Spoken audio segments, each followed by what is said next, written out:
30-50.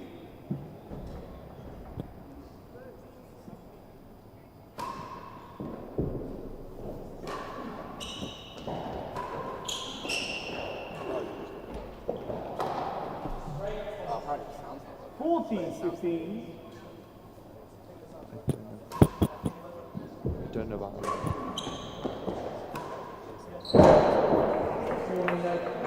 30-40.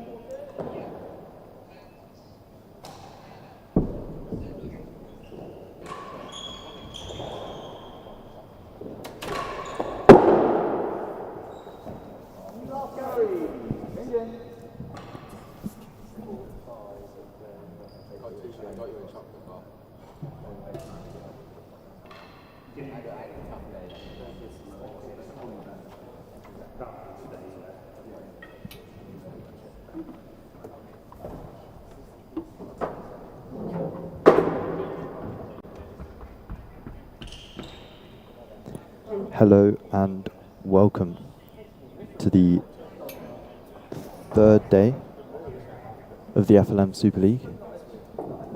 Apologies for the issues with audio. I hope I'm coming through. Please do let me know in the comments.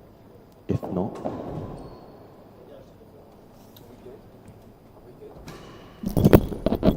yeah, we are. I think.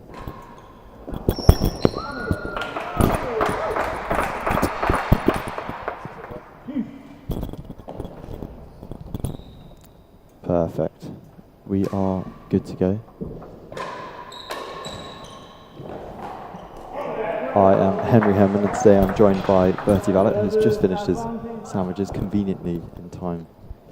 Hi everyone, pleasure to be joining you all on commentary.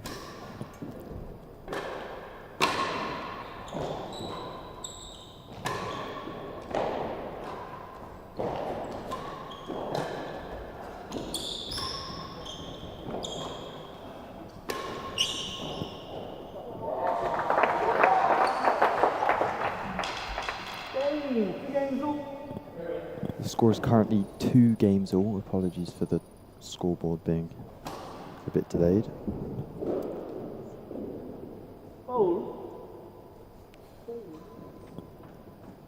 Max has pointed out I am missing revision time. It's currently my holidays, but got the A levels coming up. Need to do a bit of work. Bertie's got an A level to do as well. That's the kind of insight that we can bring you as one of the best commentary teams in the game, people. 15-1. I think that should be the next view from the Hazards Instagram. So we join you at 2 games all, Nino and John Woods Casey.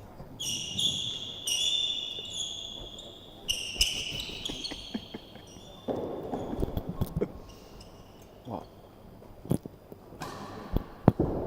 I can hear you.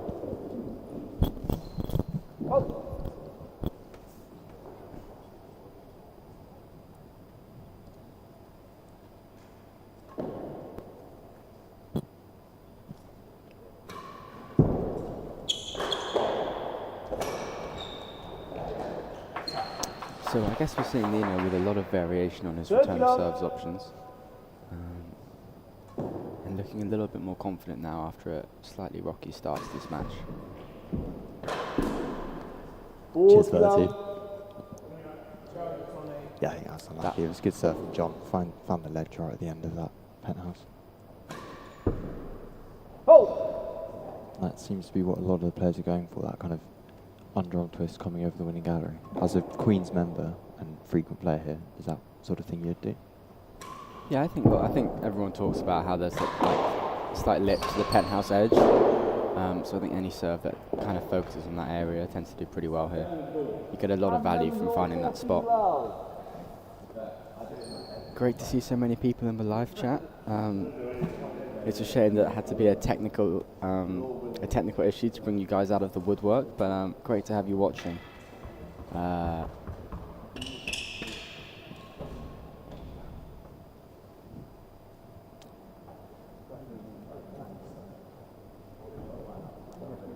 John leads this 5th game 40-love with a hazard chase for Nino to defend here. He's got support in the top gallery from James Medlow.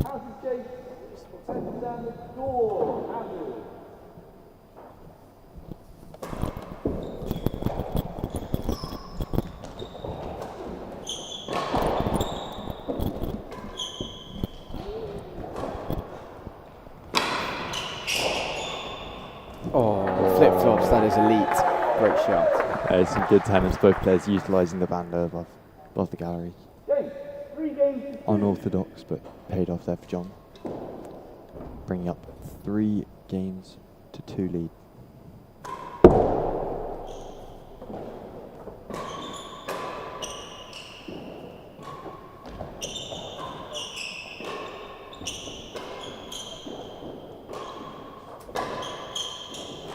That's a really strong rally. And I just feel like Nino at the server side here, those cross-court floor rallies, I feel like you just generate your own luck from the server side, and that sort of rally is always going to suit him.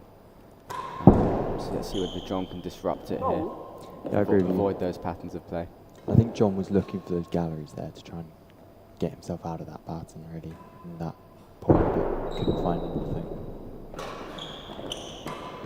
But Nino's done the hard work for him. Not the worst result. I mean, that's a very good cut volley from John. Yeah, I think Nino will be pleased with that. Hazard chase are typically easier to beat. Got a lot more options.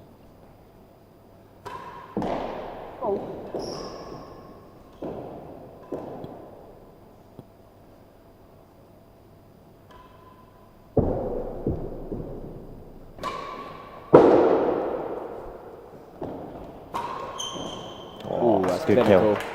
I think it's fair to say that Nino's one of the more thoughtful servers in the game. And we see him opt for this kind of demi-PK / PK combo quite a lot at Queens. And it's pretty effective. Clearly.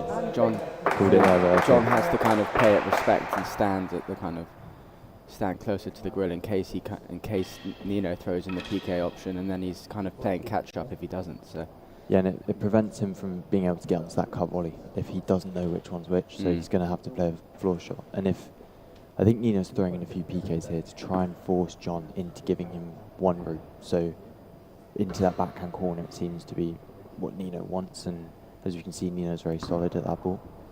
yeah, And I think if once you know exactly what ball's going to come, makes your life 10 times easier, I think. But let's see if John can vary things up, especially at this server then, 40 love. to try and get a hand on it. Currently 3-2 lead for John, but 40 love down in this game.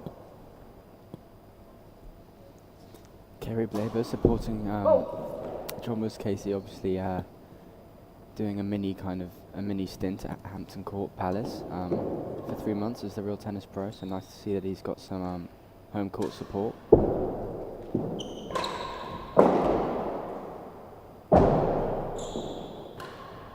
Ooh. What a rally that is. And you can hear from John how pleased he is with that. 15. Great defence of the dead on after good hands from Nino. Both players deserve that point, but John snuck it out.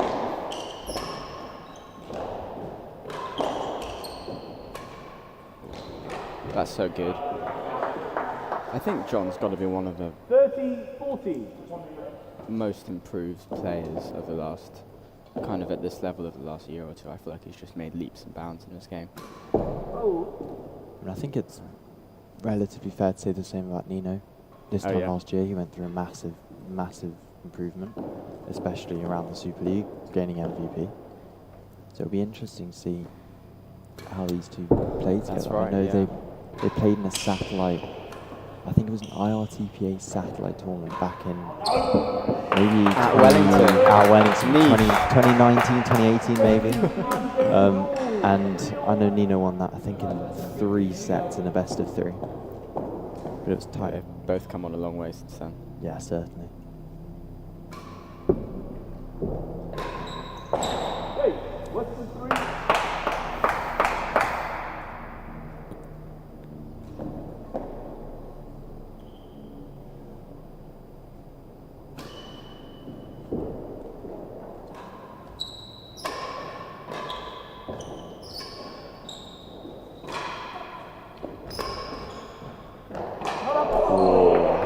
Good cut there from John. What I've seen to recognise, and I'm not sure if this is the case, it might just be the examples you've seen so far. On the slower ball to John's backhand volley, he seems to go for 2 hands to get a bit more power and hit a more aggressive shot. Defensively, seems to be sticking to 1. And I would like to think that should be the other way around. Yeah, normally it is, right? Hey, better than the last I mean, I'm round. sure we'll see more examples if there are.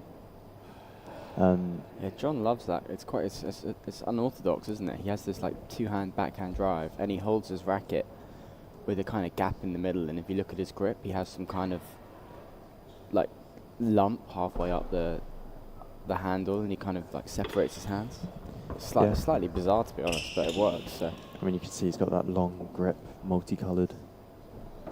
yeah, flip-flops is one of the more eccentrically dressed real tennis pros, which I personally love to see. I think having some colour on court is great. It's Western 3. Yeah, what colour shoes are you playing in at the moment? Oh, I've got orange. They're pretty aggressive, but nothing on those pink ones.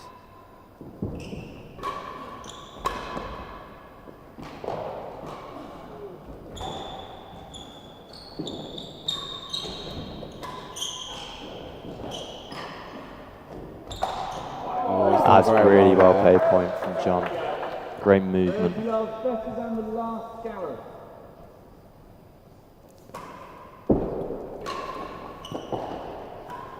And wow, Nino equal to it. What a good shot. Super high level from both players so far, which is good to see. I think it'd be fair to say I don't think Nino was going for that winning gallery. I think he would probably be going hands at second, but he Yeah. will take it. That's a And good shot I from John. think the scoreboard is back in action, so no need to keep updating. Not that I was doing a very good job at it anyway.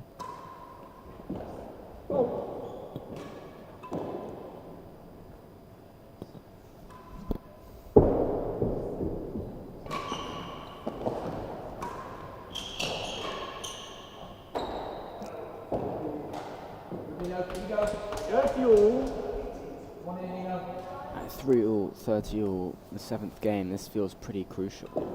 In the first to 9, it's a bit of a sprint.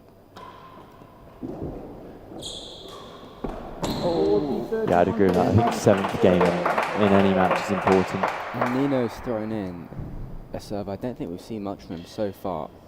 And I just think like mixing it up on a point like that, probably wasn't the length he was aiming for, to be honest, but just doing something different, and he's been rewarded. Well, it's the Chris Ronaldson school of thought. He'd have never go for two of the same type of serve in a row. And I mean, did him quite well. And Nino's been learning under Chris for a while now, so clearly that has shaved off a little bit on him.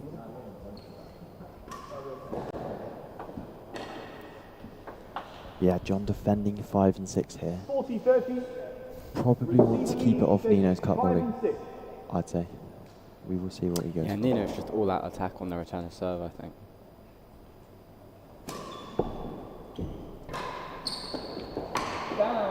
There we go. It's a good shot. That is why we are employed to commentate. 4 games to 3-4-3.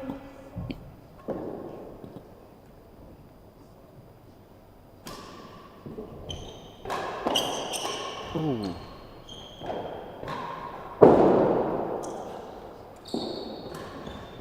Oh, that's so good. What a great defensive volley as well. 15 love. So it's been a tie game so far. I'm intrigued to see how this one turns out. So, what's at stake in this match?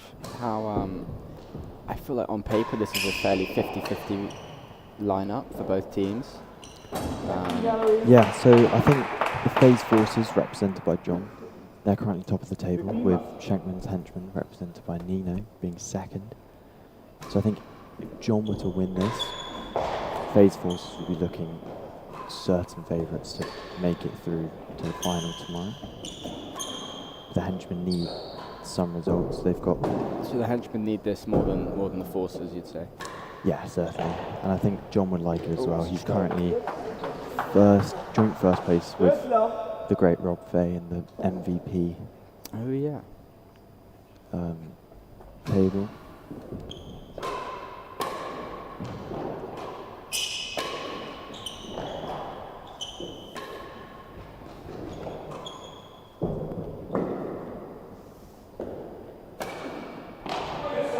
I just think a year or two ago, one of those shots from John might have come off the frame or it might have hit the net tape. But he's just played 6 or 7 ultra attacking shots there to a good length and not missed one of them. It's just this type of improvement we've seen in his game that's so good. I mean, I know he spends tons of time on court. I think Eric Barker was down with him in Melbourne for a long period of time, maybe sort of 3 months, and I think hitting constantly with a good retrieval player like Eric's probably helped his game a lot. Yeah, firms up the consistency, I guess. Yeah, and I think he's reaped those rewards of hard practice, and 40 love. it's really good to see. 15 lead. Takes the second gallery. Second gallery for Nino to defend.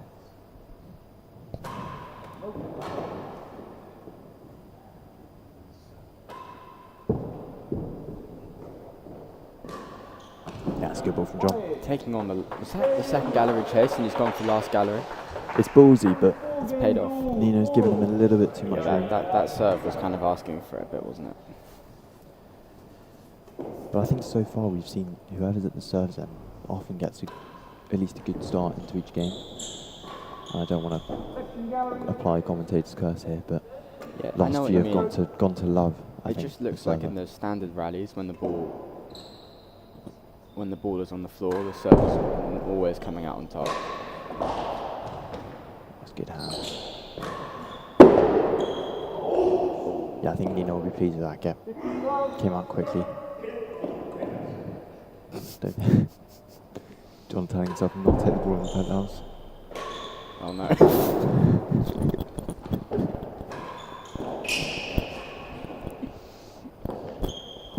But he has recovered from that one with a bounce dead on. I think John Woods Casey that's a rare example of using reverse psychology on yourself. Quite impressive, and he's gotten away with it. Well, at Queen's, a lot of the time I think if you go for the main wall and it misses high, it ends up near that last gallery anyway. I'm not saying it is a good tactic, but it's helpful. You get away with sometimes, it. especially if you miss a lot of downs like I do. This feels like a little bit of a 13, I feel like suddenly we're seeing John's body language. He's gone for the quad slap there. A couple of vocal exclamations. Nino looks very, very calm.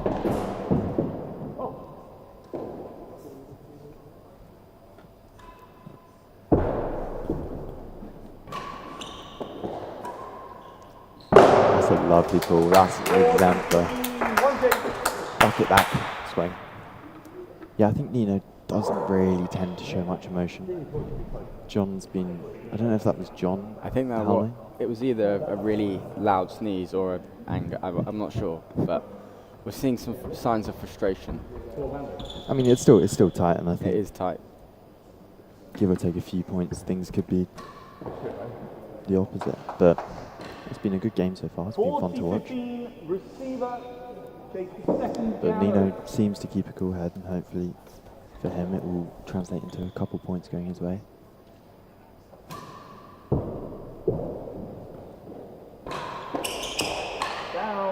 Oh, that's unlucky. Nino's missed his target, but it's just rolled. I don't think Nino will mind about that.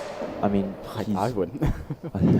yeah, good point. But I don't necessarily think he was going for that dead on. Yeah. I think he could have been going for the nick, but Yeah, he'll claim so. I feel like all the best forces, they're almost aiming to miss low, and then when it goes in, they very rarely hit the penthouse because they're aiming low.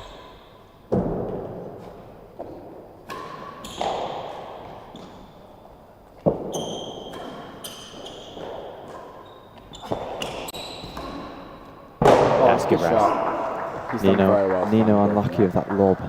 Just hit the bando. 30 love for John. Yeah, here we go. Server seems to have the advantage. And if there are beginners out there, I'd say get down server then straight away, whenever you can.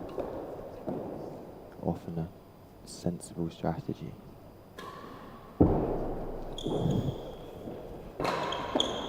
Oh, he slotted that. Unless you can do that. John's just stared down the main wall there, but it's a pretty good shot from Nino.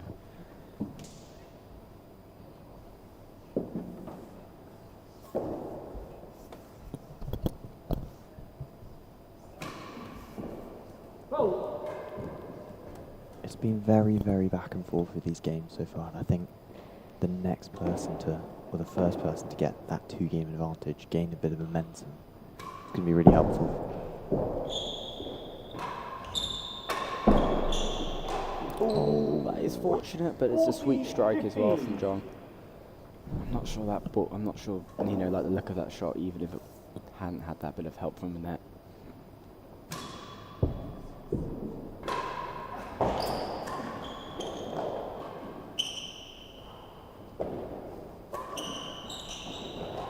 Oh, Nino's read it, but that's a heavy ball. It's a very heavy ball. And that's 5 games all. Normally, this would be quite a tense game. I mean, I think it still is, but we're not playing set to 6 here.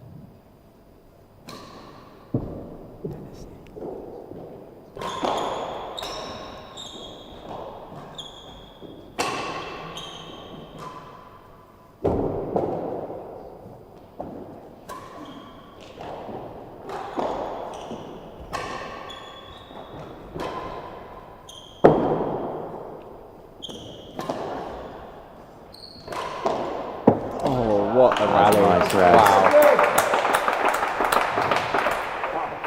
Just going to comment, I love whenever John gets that kill, really gets down the back of it on that backhand side. And I had the pleasure of commentating him against Darren. It was the first match of the tournament. And he was just hitting so many nicely cut backhands. Just like that. Thank you, John. Making me look like I know my stuff.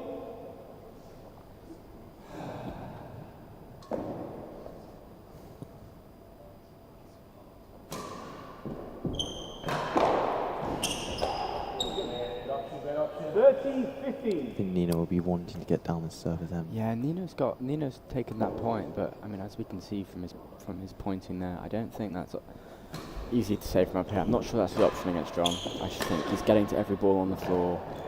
Even if Nino gets that racket error, he's still at the receiver's side. And Nino's a great thinker about the game, and I think he'll know that the percentages aren't working with that shot just yet. Whoa. Yes, good ball from Nino. I think he was probably in quite a few minds as to leave it, hit a gallery, hit dead on, but opted for the latter. I mean, if you can hit dead on at any point, probably worth doing.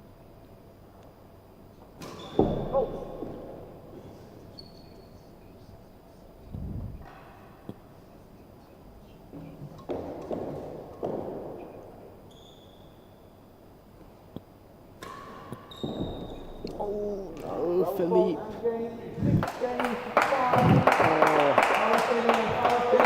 Do you want to explain what Philippe is? I've never heard of that. Philippe flop is it's French for flip flops, and it's quite clever actually. We call them flip flops because he wears flip flops. Insight. There you go, deception from Nino to get the service end with a good chase as well. I think average chase length and percentage serves won so far will be very interesting to have a look at after the game. Because I think we've seen tons of galleries, not many floor chases, and until recently, lots of serve-dominated play, but Nino's proving otherwise. Just seeing some. Oh, jeez.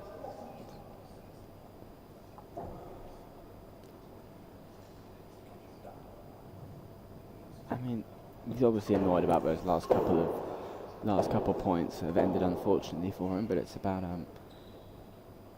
I don't know. I think John's quite good at channeling frustration, and I think like if he gets pumped up, that might help him. Yeah, I agree. I mean, I think he'll be telling himself once a point's over, can't go back to it. So no point really worrying about it. Just move on to the next.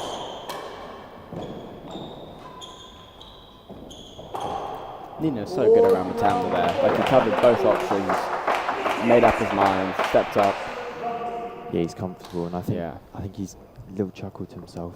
Probably come from something Rob said to him, but potentially feeling comfortable after hearing a few shows of emotion from John. What do you think? Do you think that will come into Nino's mind? Yeah, I think so. Like, it's not.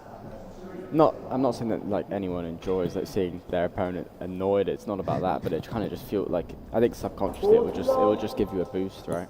Thirdly, takes 1 and 2. Like, if they're annoyed, you're probably doing something right.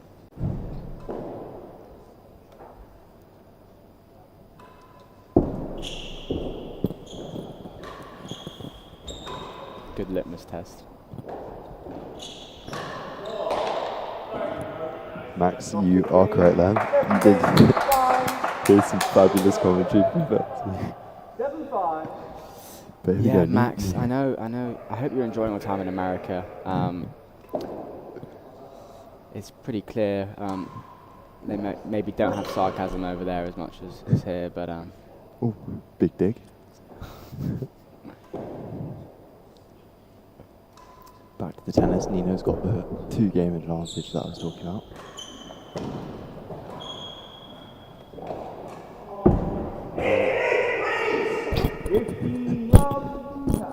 And there is that frustration on show again.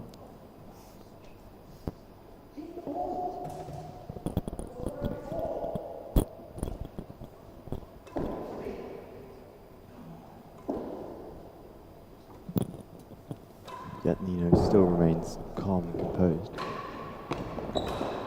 that's a great gap.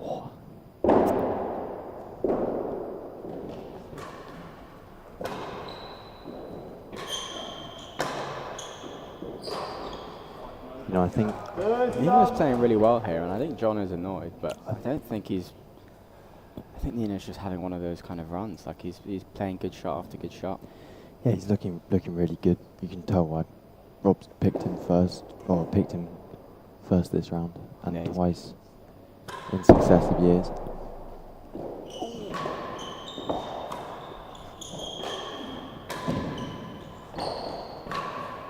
I think that was a great serve from Nino. You could hear from Neil in the dead on. It landed on the line, a bit of an explanation. Yeah, I thought. Exclamation. Yeah, John's done well to get that back. To be honest, it's a very good serve. Oh, that looks a little. That is one of the more rash shots we've seen from John so far this match. I think as the frustration has grown a bit, you were right in saying it could potentially fuel him up and egg him on, but I think he's slightly been a bit lash with a couple shots. I think it's really clever from Nino though, like serving this constricting demi PK.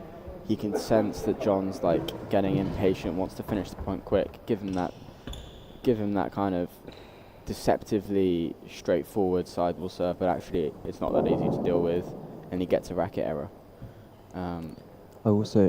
This could be me completely overthinking it, but it looks like Nino's been quite quick gathering these balls. Yeah. Quick to change ends. I think he's happy that he's got a little bit of momentum here. Yeah. Wants to keep John When the maybe a momentum's bit in, hot-headed. you ride with it, right?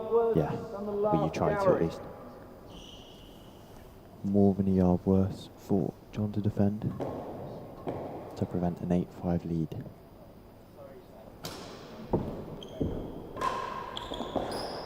That is unbelievable. 8 games to 5. I mean, that's 8-5 one of for those where you just say fair enough. It's a pretty good shot.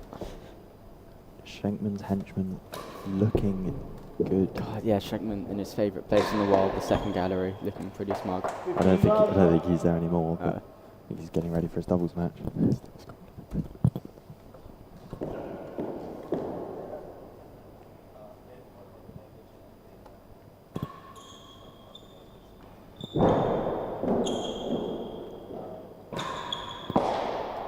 I think John's looking to just try and switch things up a bit.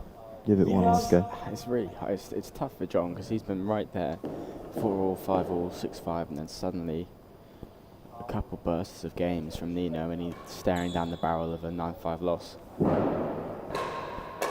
And that will also take John out of the MVP runnings, which I think will frustrate him a little bit, but I think he's in for the team performance, really.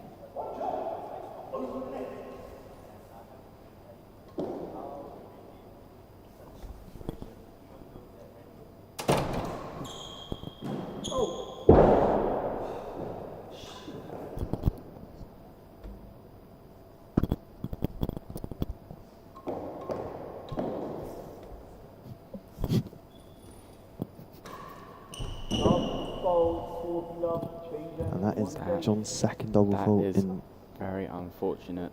a couple games. Yeah. I Bring didn't up. actually see that. Did he go for a demi PK second serve? Yeah, I think he did. I always did too as think. well. I mean, John never really seems to miss him. Apart from whenever, I just always think like if you're nervous, it's just a horrible serve to go for.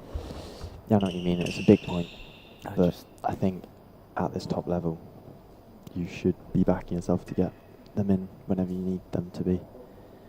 I think John will be rightly a bit frustrated about that, giving Nino 3 match points, defending worse than last.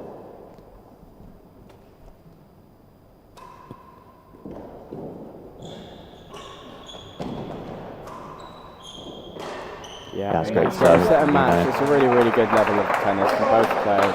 Good fist bump from Nino. I think he'll be pleased with that one. I think John will be frustrated to have just because that match ended so quickly in a way, but he's played super well there and made it really, really close. And then I think Nino just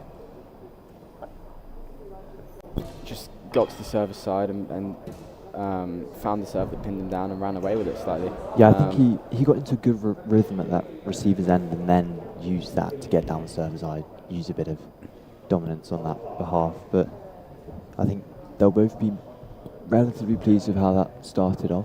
At least I think it was a strong fight.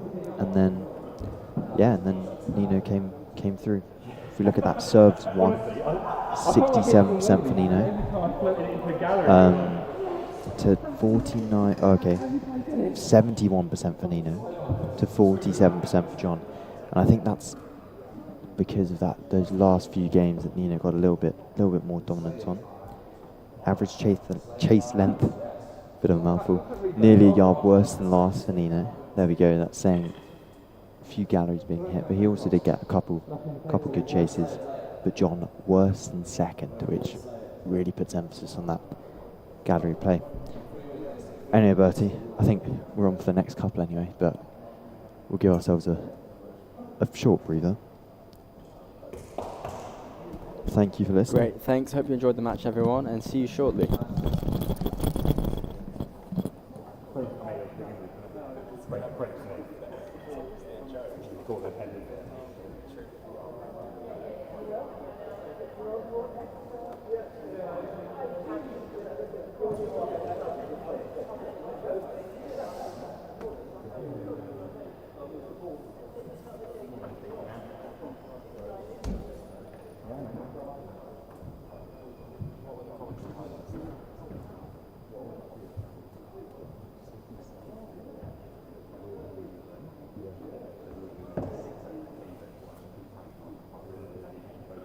I'm not a good talker. Yeah, and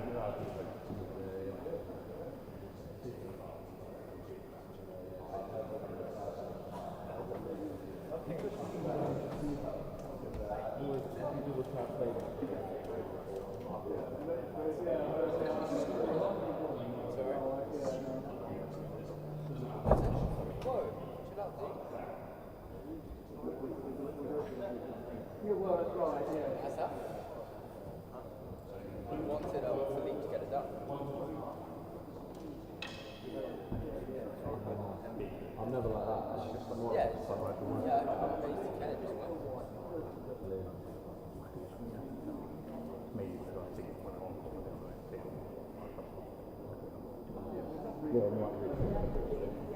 Come on, then, Shank.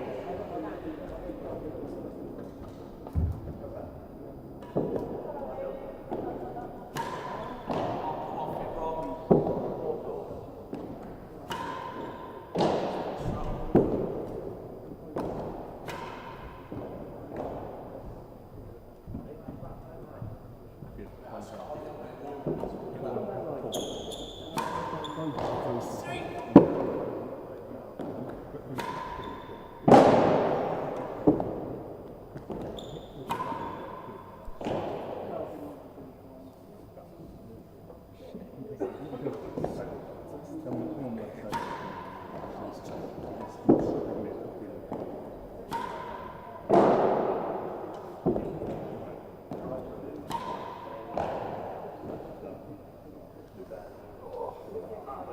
one of our better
Oh,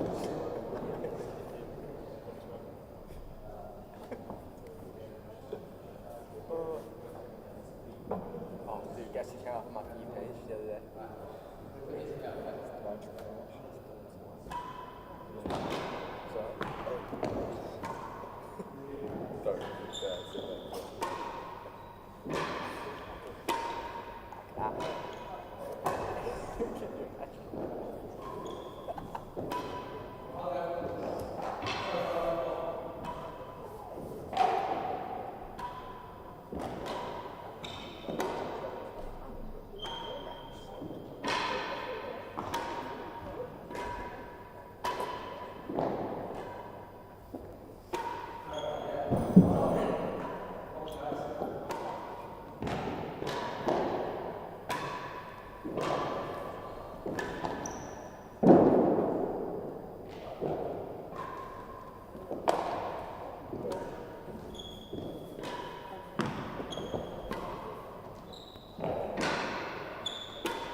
let me think about it for a second.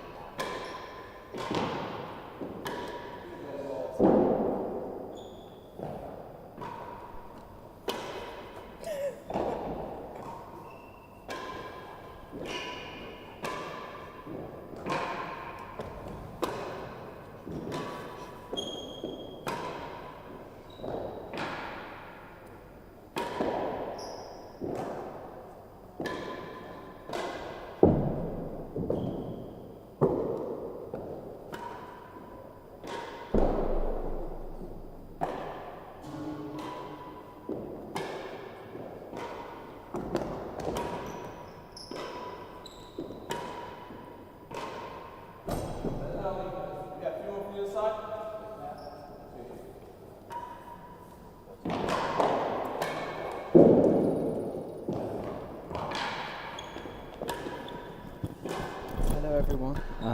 If you can hear us, we've had a few technical issues today, but we should be up and running now. This is Bertie Vallat and Henman joining you guys again for commentary. Hi Henry. Hello, Bertie. How are you doing? Are you looking forward to this one? I'm living the dream, and yes, I'm looking forward to this one.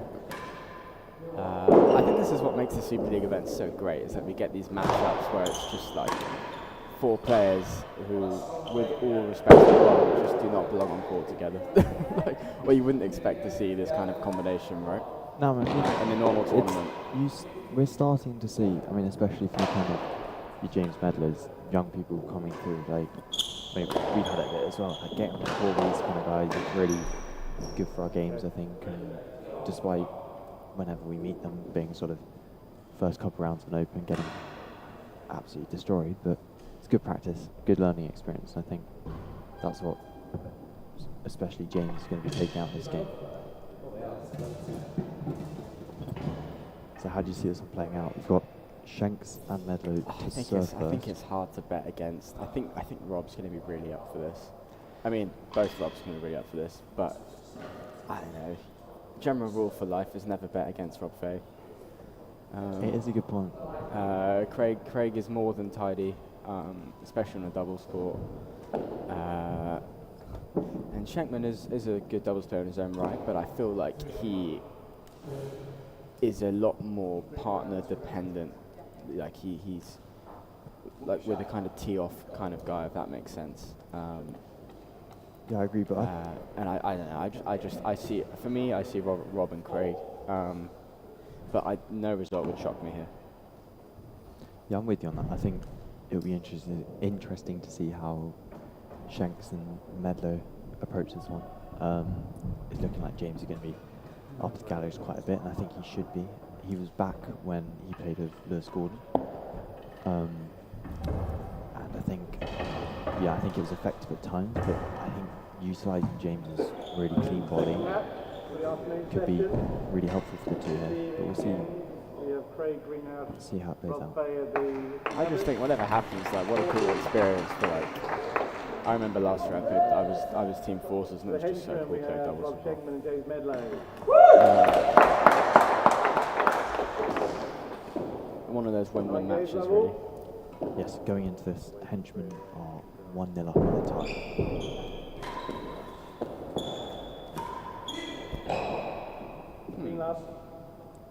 Wake up, Craig. Yep. Number 1 rule of doubles. Every ball is yours until it isn't. I thought you were about to say don't get hit. I was like, It's probably about number 2. it's number 2, yeah. Oh wow. What a volley. Craig with the Russell Crowe. Are you not entertained? Craig, I am very entertained.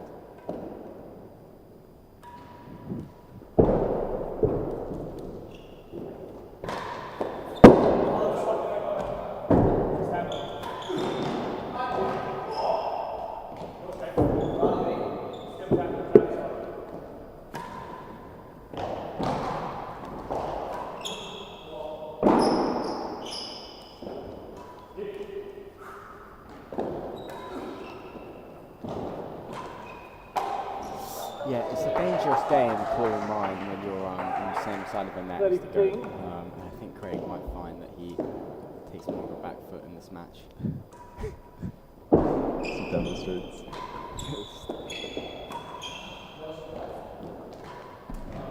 But I think you've got to do what you do. I mean, Rob seems to be wanting to swap to defend that timber. I think that's a good shout. I mean, Rob? obviously, Yeah. Oh, sorry. obviously Rob Fahey's got it's difficult for both Robs, but Mr. Fahey has obviously got a world-class volley, so being in that position might be beneficial. Yeah, I mean, he's almost in the middle of the court, isn't he?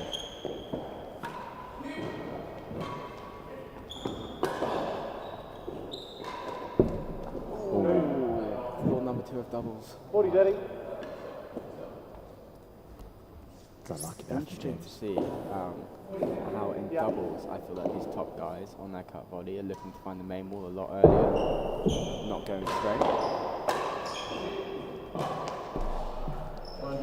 Yeah, I think that's a fair comment. I think because you've got one person covering that corner, you get less value out of the ball towards there. So hitting the ball at sort of chase 5 and 6 is probably, I'd say, the best place to do so.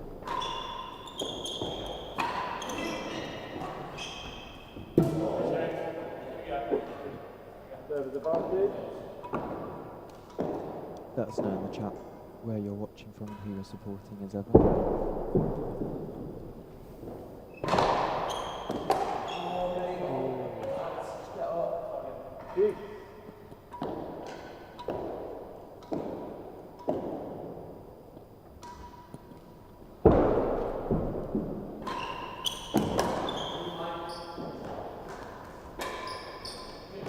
That's great body there from James. I think having James up front is going to be beneficial for the Henchman. He's got a really solid volley. And I think with Rob's brick-like play at the back of the court, I think these two could work really well together.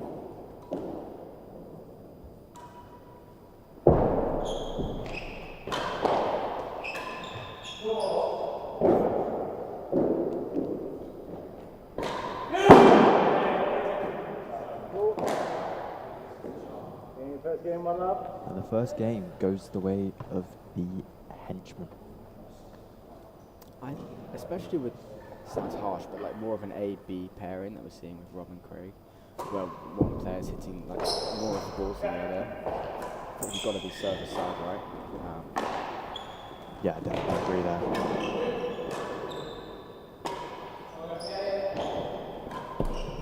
Otherwise, the weakness is really going to be exposed on the return to serve game.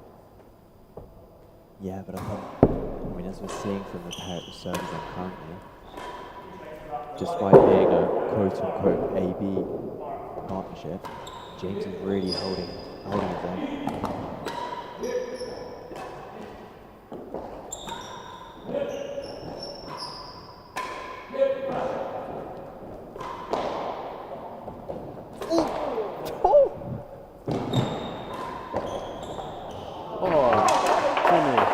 You couldn't tell Bertie like that. I'm sorry, that was just very Medlow. A little bit excited. It also... Don't do that on the rackets court. In fairness to him, it did look like the ball was going straight at us. But he had more control there. I'm not worried about the shanks. Taking that off the chin.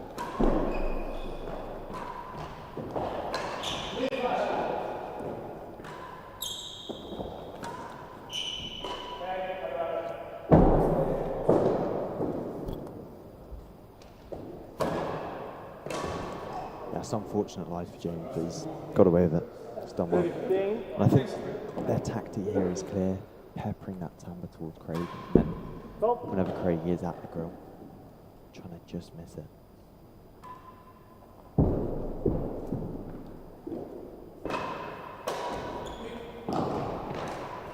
Oh, yes, James.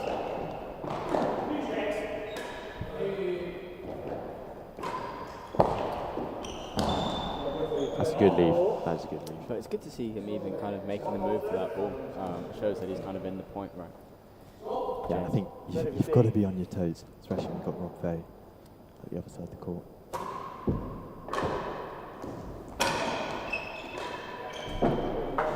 And I think Shanks and James are going to be pleased with that second chase. We've already got quite a long chase. Another one is definitely not the end of the world. So that allows James to just slightly, which he did, creep in towards the middle to defend Rob's backhand side, so he only has to cover that forehand. So tactically, I think that's really well played. But so far, Robert Shenkman and James Medlow have looked quite good down the service end. I think they've looked comfortable, and I think James has definitely risen to the occasion. So far, some of these volleys have sounded and looked very crisp. It's good to see. Better than the door. Better than the door. Craig is going to be serving here, but I don't think he's realised.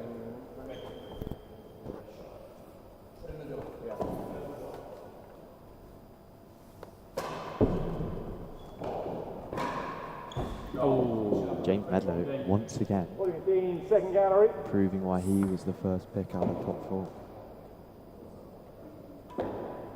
well, he should have been first pick out of top 4. That is true. I do apologise, Neil was picked first. 2 games to love. First pick of the whole draft.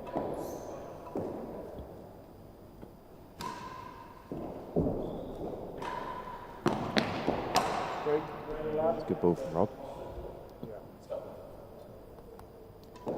It's a 2-love lead for the Henchmen.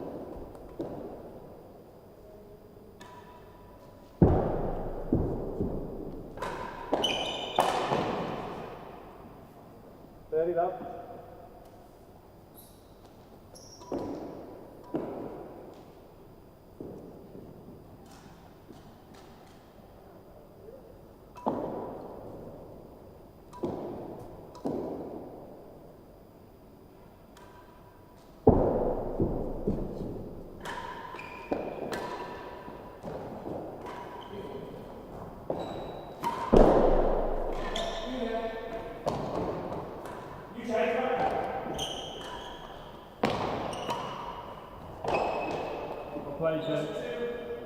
Once again, James Medlow holding his own. I think he's doing really well so far.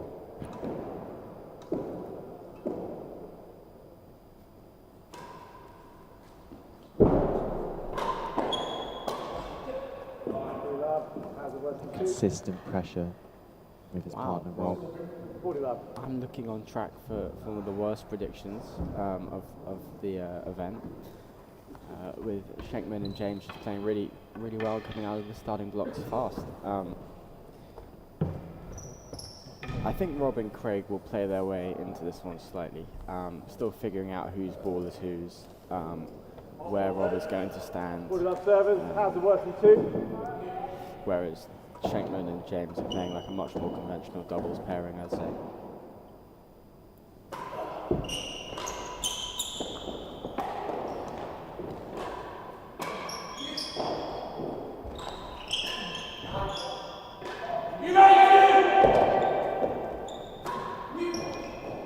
Oh yes, James found the main ball tower. Love to see it. Now I'm not sure if we actually said our predictions for this match to the stream, Bertie. Oh, I think I did. If not, then I'm definitely predicting the Henchmen to have at least a strong start. That was my pre-match prediction.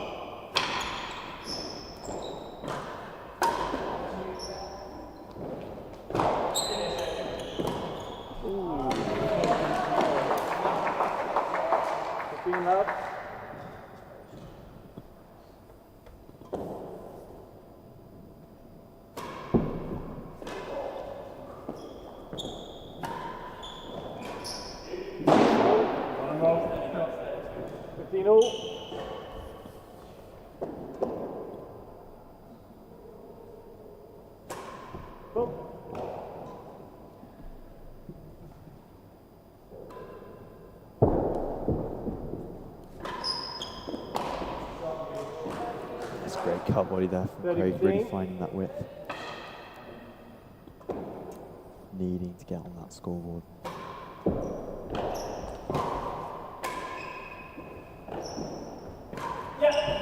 that was a peach. Wow. Down the middle channel. Yeah, that ball is no one's. I think it's difficult there because James seems to want to protect those galleries. And there's a decent shout to him and Mr. Shenkman have looked very good down the service end so far, but equally, 1 game he to could 3. drop back and help Rob out when he can see Mr. Fahey lining up for a big force.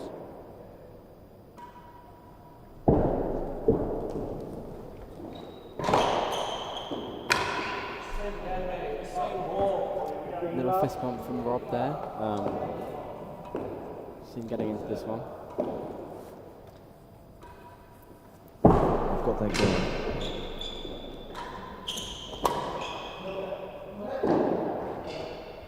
Oh, watch out.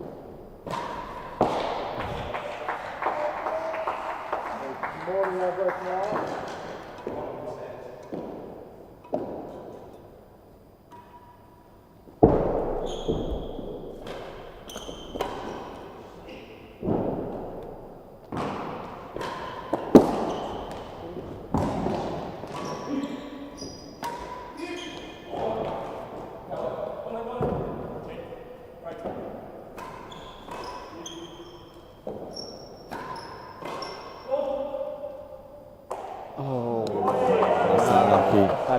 That is disgusting from Craig, but a good shot. 30 love.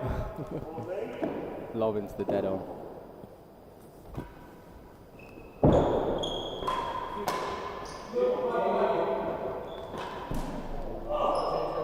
I don't think James has made any mistakes yet, especially on that volley. He is looking at home court kind of. 15-30, 1 case pending.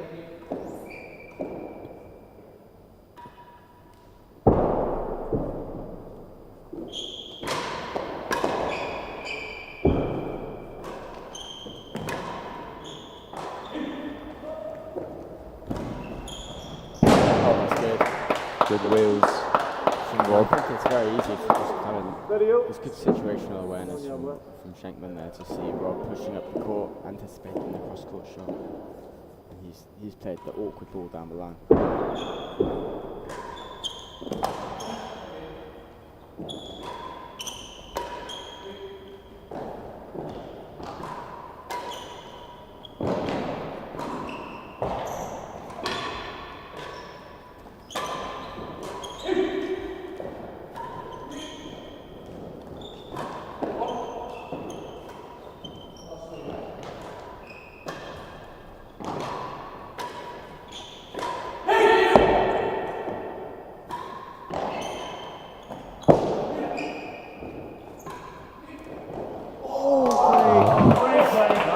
Once again. Interesting one for the real tennis rules of the game purists out there. So Craig, so that ball is brushed past. So that ball is brushed past the wire in front of the tambour. Looked to me like it hit it, and it's easier to tell from up here. So I'm not criticising anything, but then Craig indicates, oh, that ball has hit the wire, we should stop the point.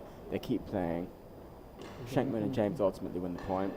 That happened on the first day, and they played on, and the point was given to whoever won the rally when it played out, which was Nino against Lewis. And then the second day, it was the other way around, and if it hit the wire, it was counted as out of court.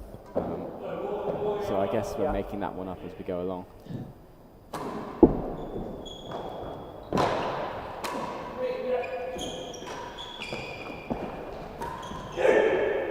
Watch out.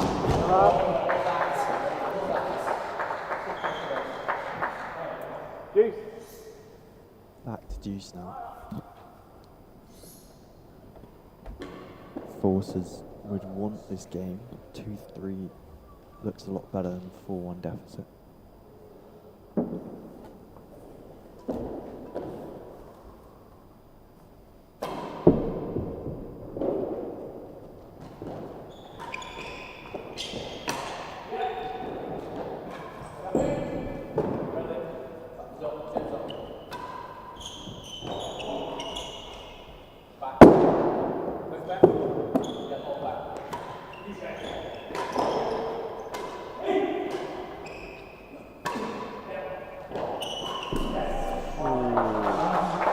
Uncharacteristic error for Medlow.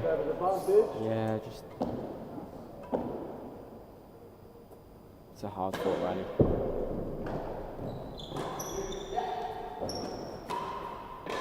Oh. That is superhuman. What a get. I have no clue how that's gone over the net. It sounded like it came off the frame.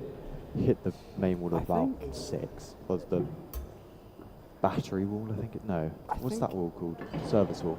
I think he caught the strings of the racket on the ball, and I think he caught the frame of the racket on the penthouse ledge at the same time. Took a chunk out of both. Either way. It's pretty good. Done well.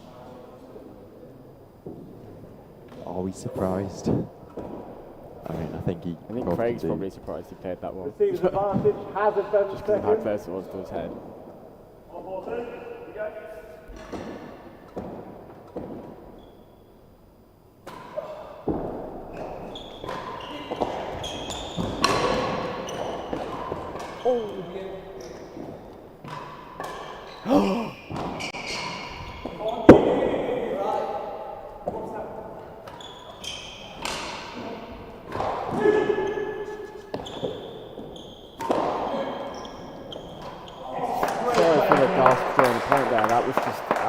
Phenomenal from all 4 players on court. I was going to say, I hope everyone else at home enjoyed that rally as much as you did, Bertie.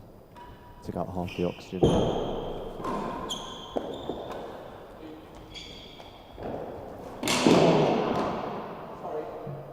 Service advantage. God, you know it's a bad bounce if that happens.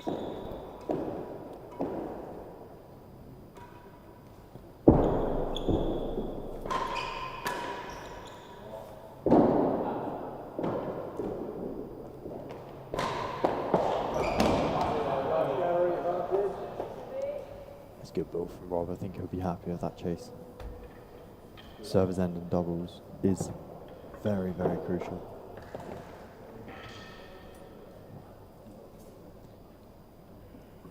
So again, let us know who you are supporting in the chat. It's been a very close game so far. Scoreline giving opportunities. I think there is a game point for 4-1 lead for the Henchmen. I couldn't. Receives advantage, chase the last gallery. Can they convert on a last gallery chase?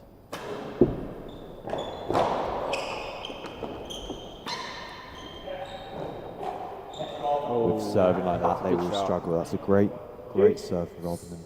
Did well just to move his feet out of the way and disguise the ball behind that tambour.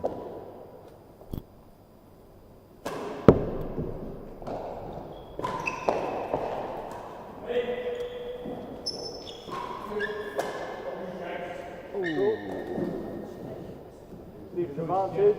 Just your average Rob Fahey behind the back there.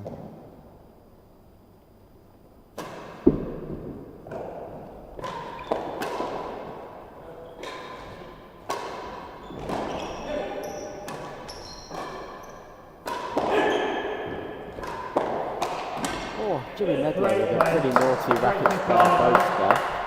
Shanks looks very, very pumped as Lewis Gordon shows his support for Henchmen. Let's go Henchmen. Despite being on court next against Claire Fahey. That's going to be a good match.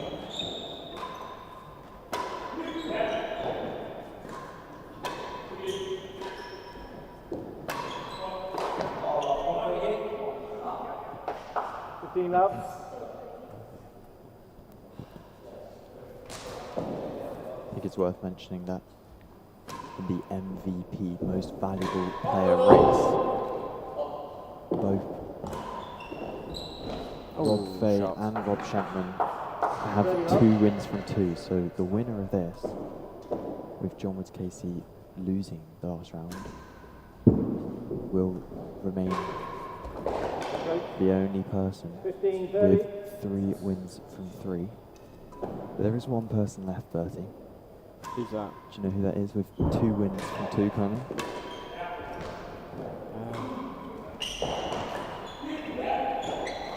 Would that be pot 4? I haven't been following.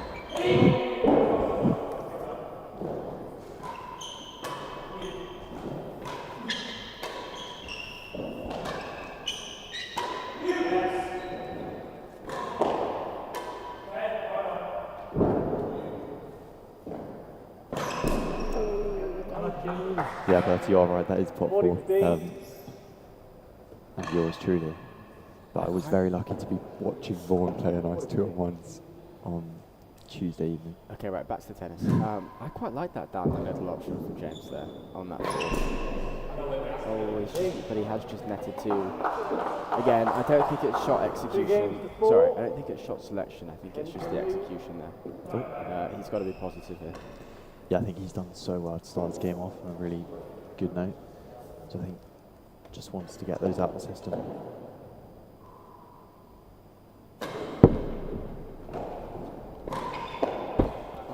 Rob Shenkman has just hit a main wall force. 15 love. And a pretty good one.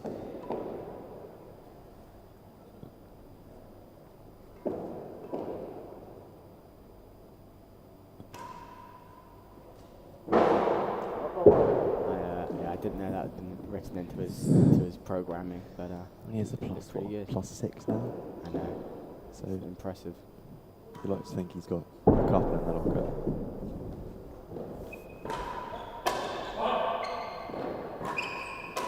Ooh, Yeah, shot good heat James. from James. Craig slightly stuck in no man's land there, it looked like. Yeah, just had to lean back a little bit. I think he was a bit surprised for it to come his way, which led to the ball going astray.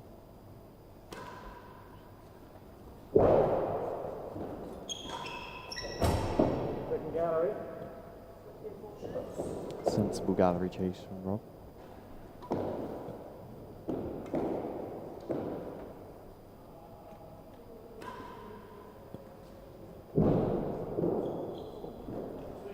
Yeah. I mean, 15, you 30. can just tell from here just how flush that was to the back wall. Not even attempt. You can't even attempt to hit that. I'm sure Lewis Williams would have gone for a back wall. Forrest on it. Which he did to good effect yesterday against Rob, actually.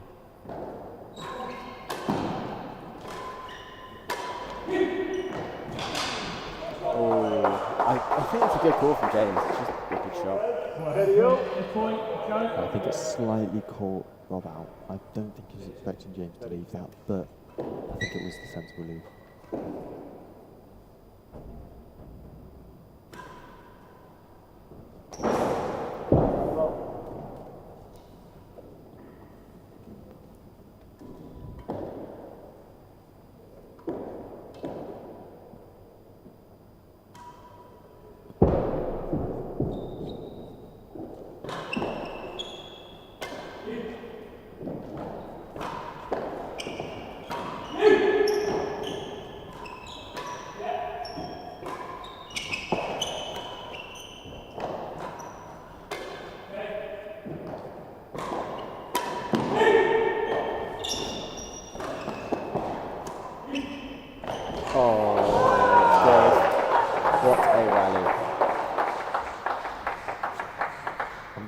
Once more credit James for that as well. I think his communication there was really good. Sadly, shot execution wasn't quite there on that last one. But I think we're in for a really good match. Started strong, 4-2 lead, I believe, for the Henchmen. But points for a third game for the Forces. All to play for. How do you see this one turning out, Bertie? I said at the start, I felt like Robin and Craig would 40 find a way here. chase the second gallery. So I guess I've got to stick to that. Like your confidence. Yeah, I think it's going to be interesting to see how this one plays out. So I hope we are all strapped in at home.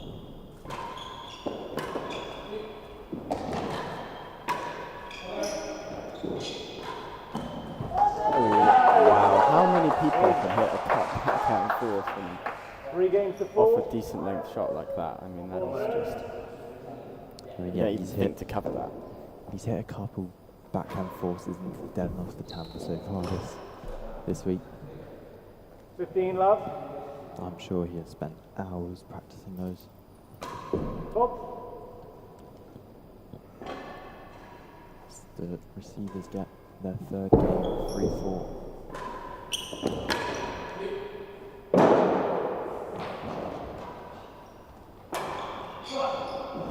Watch out, Craig. 30 love.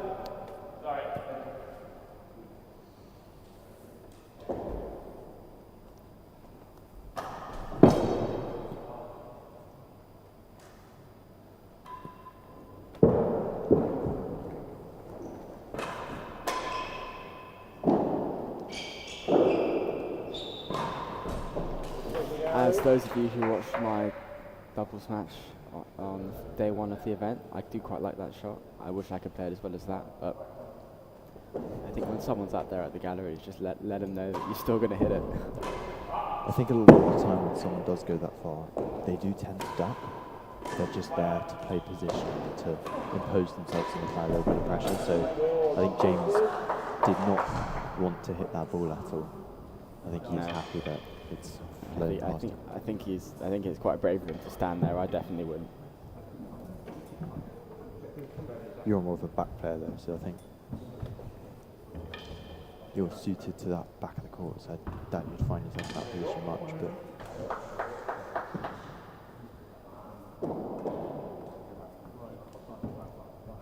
two galleries for Craig to try and defend here, who want to serve tight. The second gallery.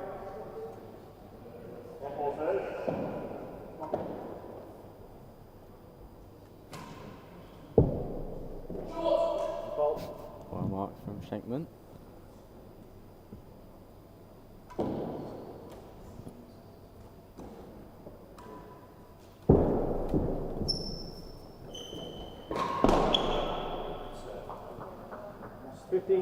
Chase the door. I think it's in the interest of the game that we see. I think it would be good to see the Forces take this one and bring it to one match all.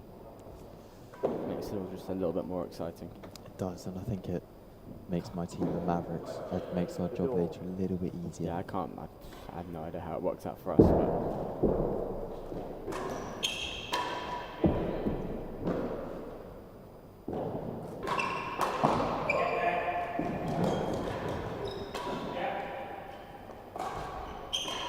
good encouragement from Jones, just shouting get there to Rob, which he did, and he got there in good shape.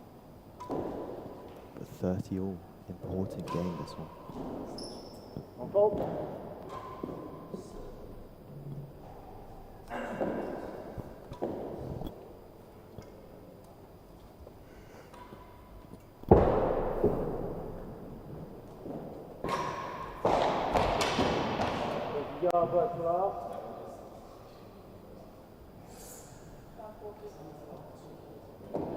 It's a nice ball from James. Kept it low to get the chase.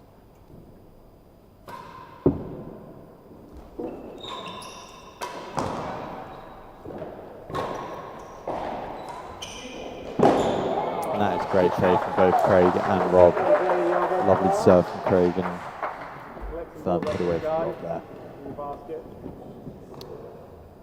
As they pick up the basket, there is a point for 4 games all. I'm not sure if I saw this 4 all coming from 4-1 up, but I think Rob Craig has started to settle a little bit more.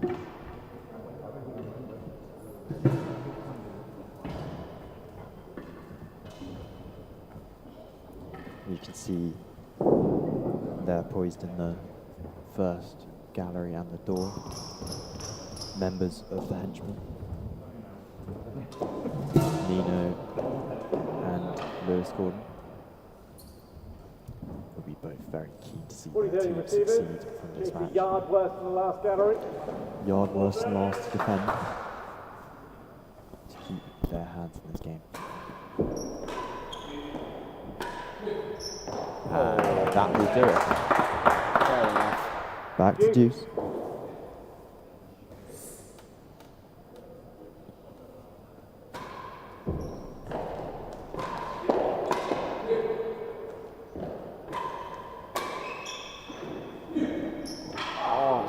That's a great ball from James. He had quite a lot of time, and often that can be the downfall on a volley, but he waited well.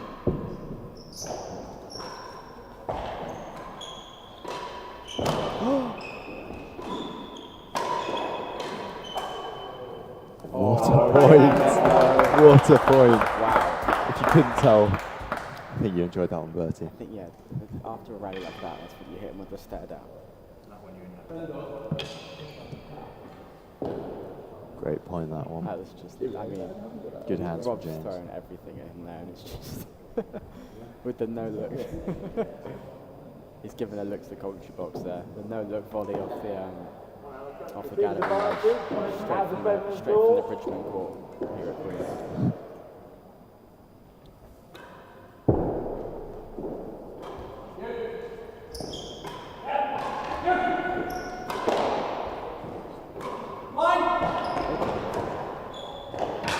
You know, it takes a lot to pull a ball off Rob Fahey, but It was never yours. I think it probably was Craig's, No, but it was a good shot. when you've got Rob behind you coming up, it takes balls to take that. Craig has done enough. Receiver's advantage. Not there under some good pressure from James. There's a point for 5-3 here.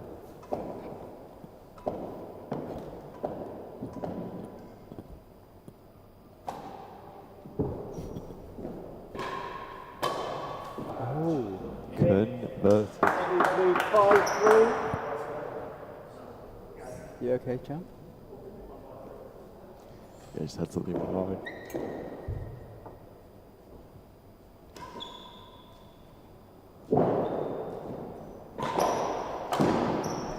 Oh wow. 15 love. Bit of a slash at that one. This is it's approaching danger time for Rob and Craig here. They go 3 games down. They're in some trouble.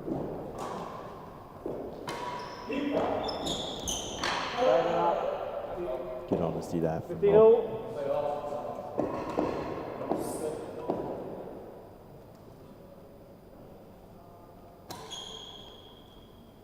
all.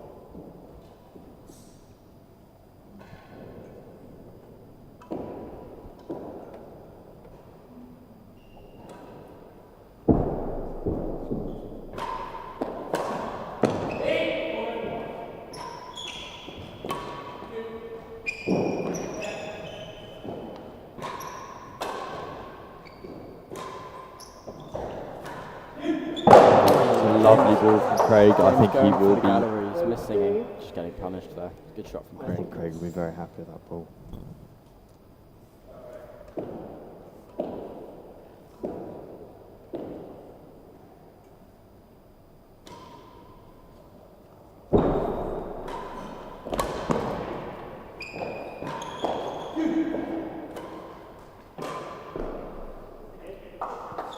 James missing a volley.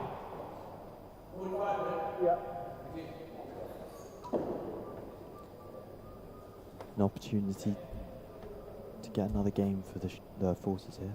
Apologies. 2 game points.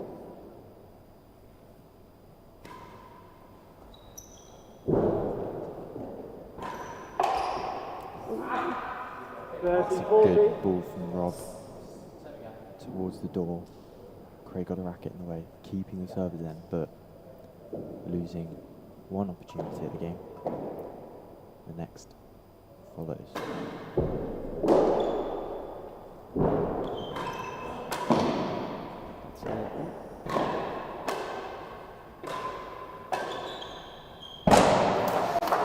I thought that first one was going to just... He's not going to miss 2.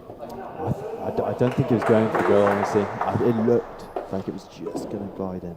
But 4-5 the score. I think we're in for a really, really tight finish this.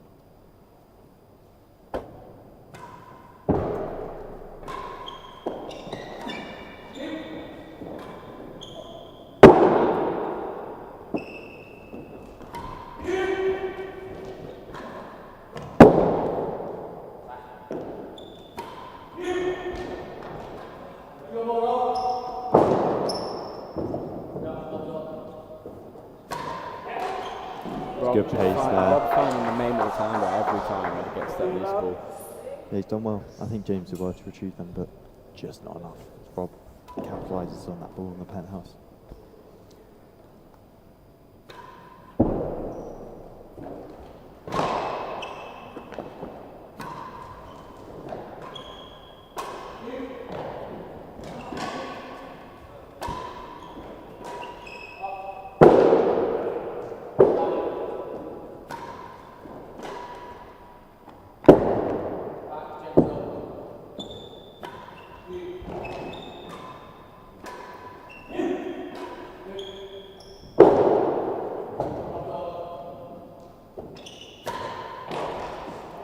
I think Craig's communication there has really helped Rob out. He's blind looking at those balls in the penthouse, and Yeah. it's really helpful getting to know where the other players are, especially if you've got someone covering that winning gallery. It opens up a main wall camber. It's just incredible. Like, whenever Rob gets that loose ball, that's what the game just said. Shenkman's in the right place, but Rob's just, it's like he's aiming for a postage stamp midway up the main wall camber and finding it every time. Yeah, I think he's happy just to drill the ball and get some pace behind that. It's better than 4. I think the henchmen are going to be pretty pleased with that chase.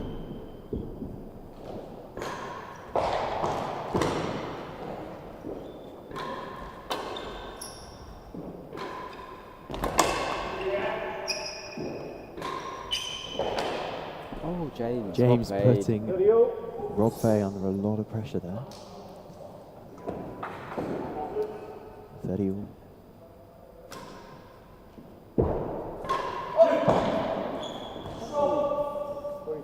Strokey wokey. Better than 4.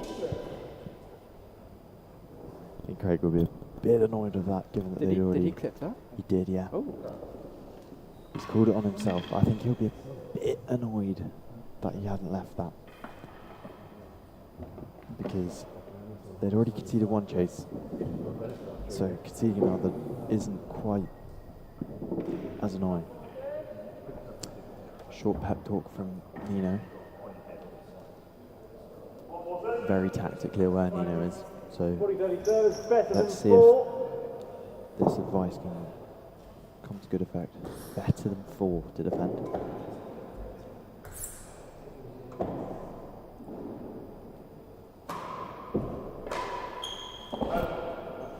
It's a good leave. Henchman lead 6-4. 6-4. Rob faced the receiver end. And we know what that means.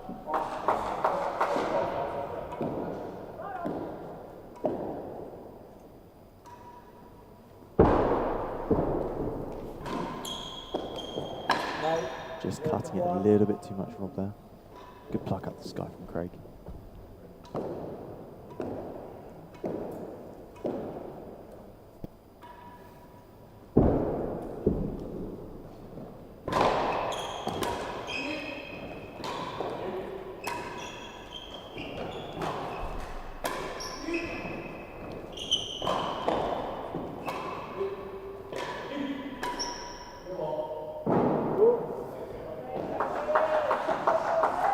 This game has been very tight so far.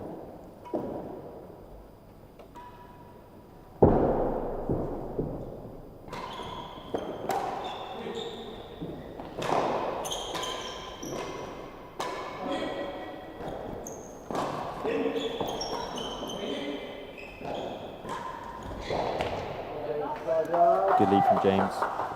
I think he would have probably wanted to have a little swipe behind his back, but sensibly just left the chase with one already having been set.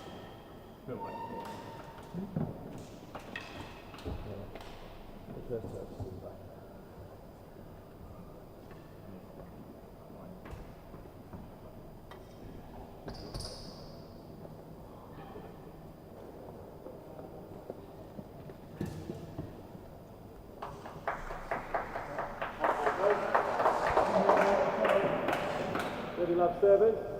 Words from the yard.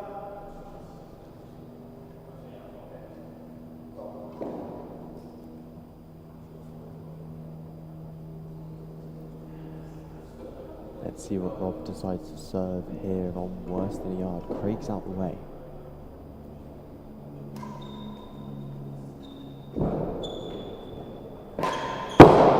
Good leave. Great leave. 40 love, chase 5. I think Craig says to Rob that he was always going to try and tag him. So I think by getting out of the way, Rob does have a full dead on open, but completely defended by Rob Fahey.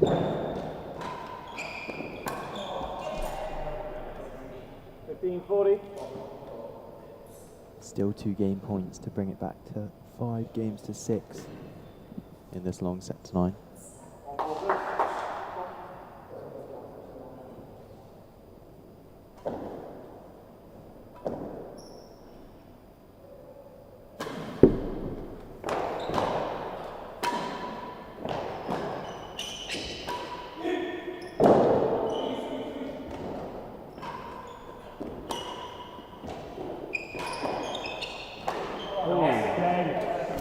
defensive post there from Shenkman, getting 30, it behind Craig at the galleries there.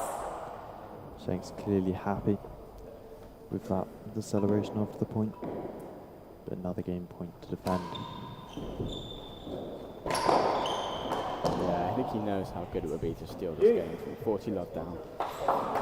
Yeah, it's a big momentum shift coming back from 40 love.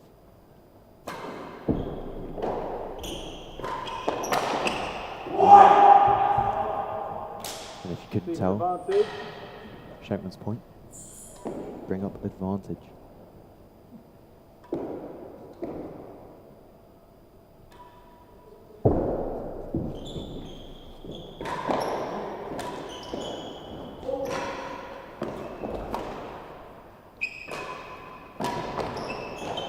That is just unnatural retrieval from Rob. I think Shanks thinks it was down. It's quite rare you see Shenkman complain about a pickup call. We obviously couldn't see it from up here, but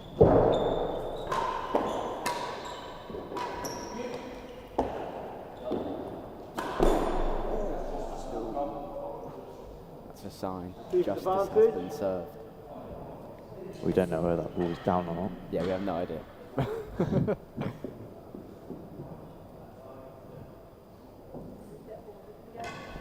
A point for 7-4 lead in this set.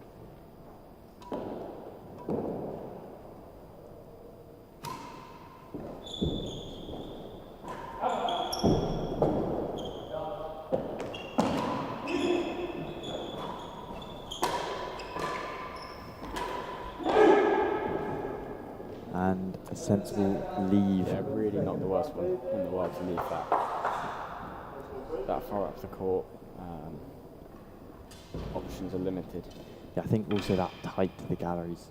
Had it been, sort of middle of the court, James's forehand, there's an argument for trying to chip a door first gallery, but sensible leave, especially in doubles.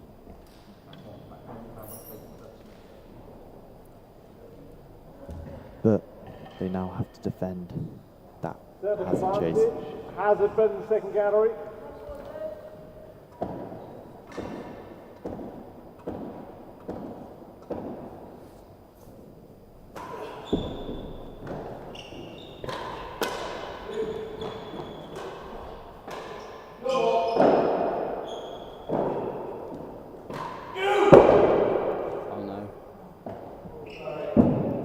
Bertie saw that a bit earlier than James. I'm not sure what you can do. One of those where I'm not really sure what you can do. Volley out of the air, I guess. Well, there's a saying that the more you practice, the luckier you get. And I think it's a fair assumption that Rob was not going for that.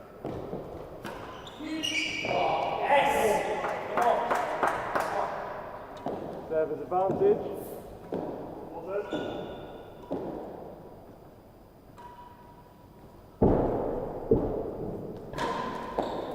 Yeah, that's one way to defend this game.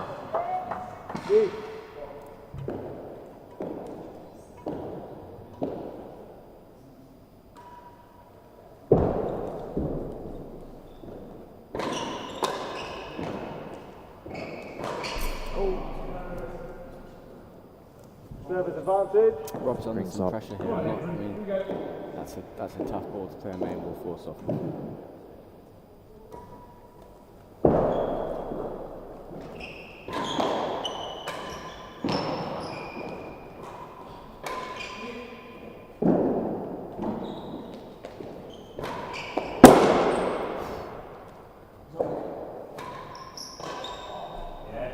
And that is the game. Interesting how skinny Rob is keeping his bobble set. Rob Shenkman is keeping his bobble set. They've got to be. They've got to be tight. Otherwise, Because I think he'd rather long than short. Sorry, short than long against a player of such I mean tight. So I feel like it's having. It's only staying on there. It's only on the kind of final 2 or 3 planks on the penthouse. That makes sense. Yeah, and I agree. I think if you keep it tight, it's easier to keep that length a lot shorter than if you go high up on the penthouse. So he wants the cut volley. think he'd rather.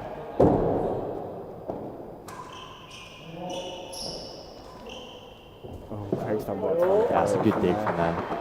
Rob thought it was just going to clip off the timbre.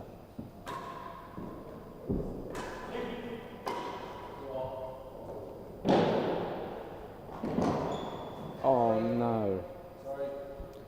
That is unlucky. Absolutely hideous. Rob and Craig Very will be fortunate. wanting to get back into this game.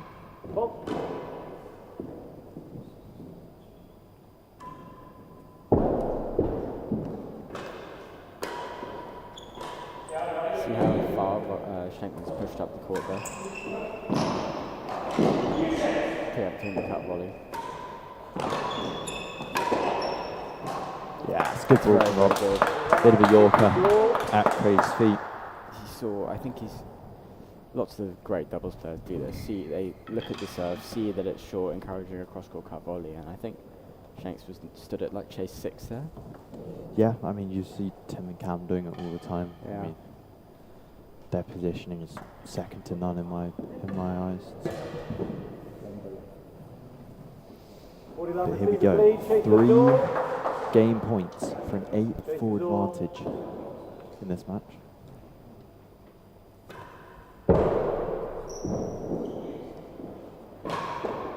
Oh, James. And James has taken Wow. it.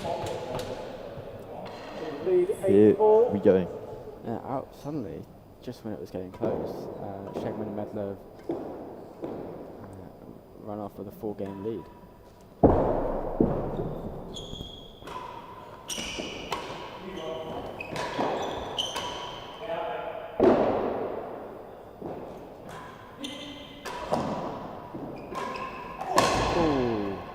Caught behind. Good shot from James.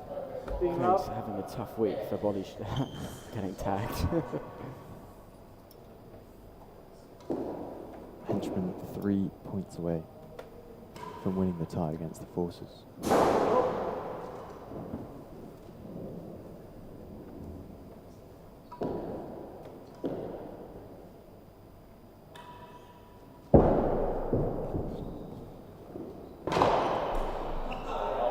But with serving like that, it can make the lives a lot more difficult.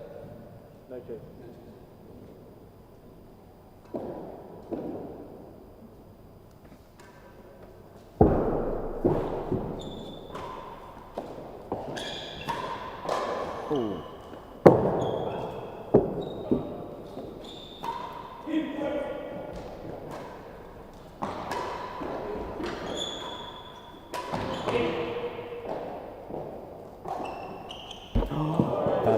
That is oh no. James has hit that straight off of the Grays of Cambridge logo. But I think after that spinning volley, Deserved. arguably deserved, yeah.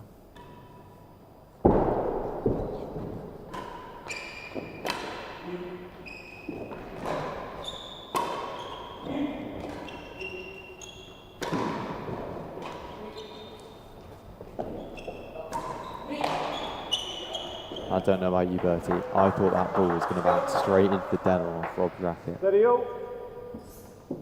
But Mr. Fahey read it well. 30 all. Big point this.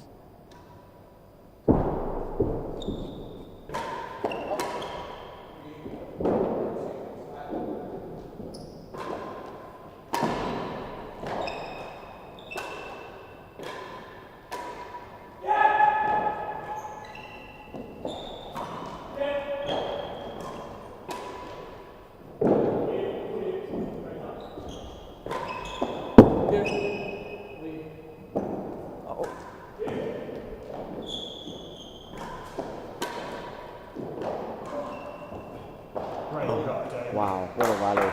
That's a lovely ball from James. I think it's a good lead from Craig, but I don't think Rob was expecting it. Worse than the yard.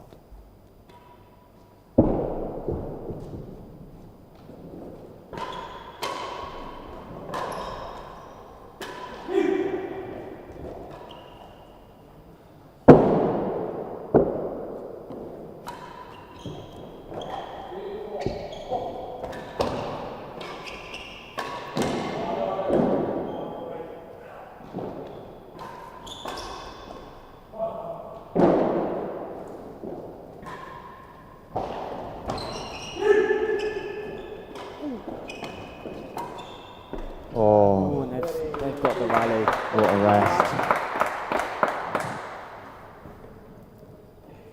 And that brings up the match point.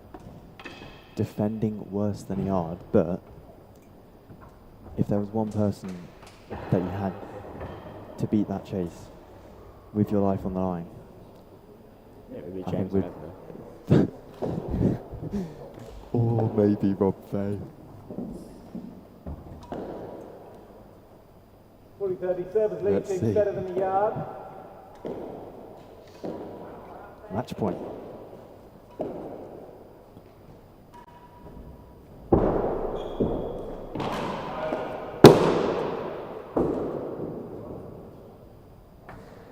And Rob has served that beautifully to get What a great match. the 9-4 victory. Very, very good win for the Henchmen. Shenkman's Henchmen do win the tie. 2 matches to love with 1 more to play. Lewis Gordon against Claire Fahey. Now this is when the maths is going to have to come in handy, because that's going to be a bonus point.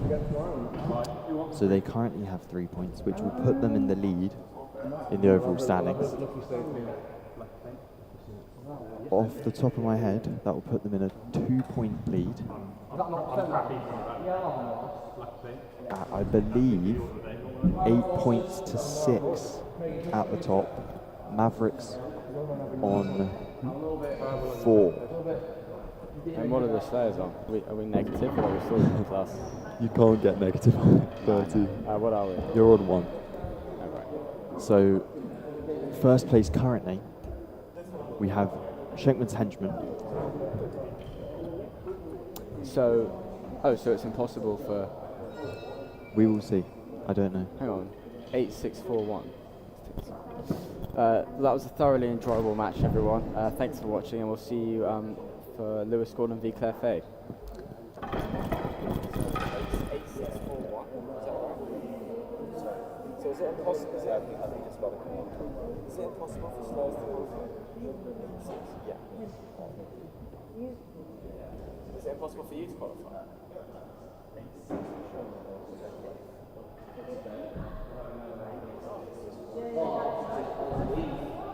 I thought it was... Oh, so you wanted the forces to win some more points.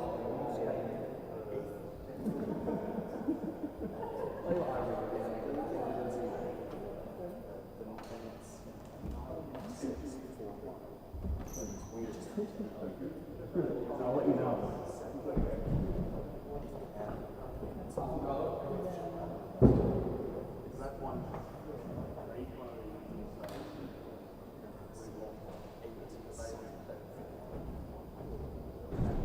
How long is it? I actually don't know. Here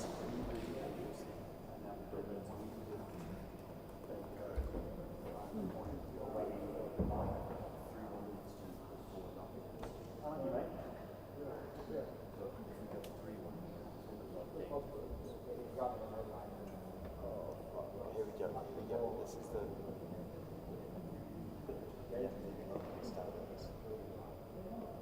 One guy's up there. You're top of... You're second top. Quite well, too.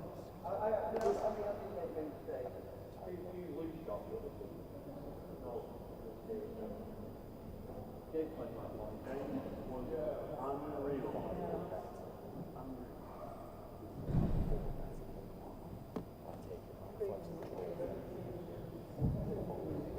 Doesn't it include finals? Did you get that? Does it not? Oh yeah. So you have to. Oh, so you wanted the forces to win that because then. Just because it would have helped you for that dog.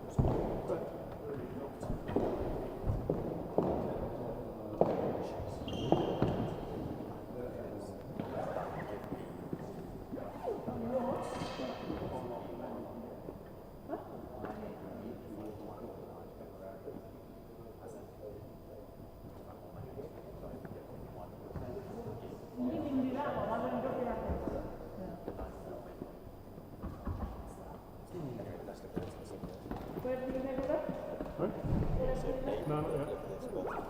8, 6, I 4, always knew 1. something. That is with the bonus point.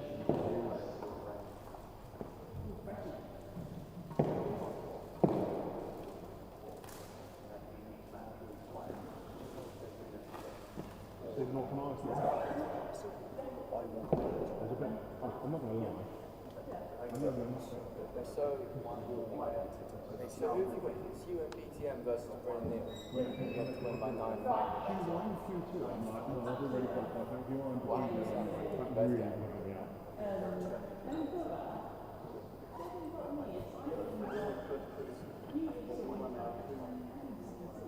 I'll go to Is that a bed. custom bat?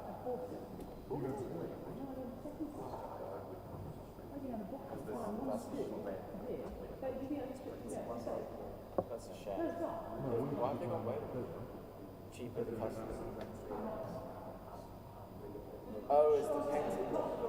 Oh, that's such a shame. Right. They did, I think they flipped the balance. God, I don't know, I have a trophy. And then Because I won the Grays Junior Award day, so I think they did. But that was before they started I've making actually looked. customized. Obviously, I don't know. How weird. Keep the Bordeaux this year?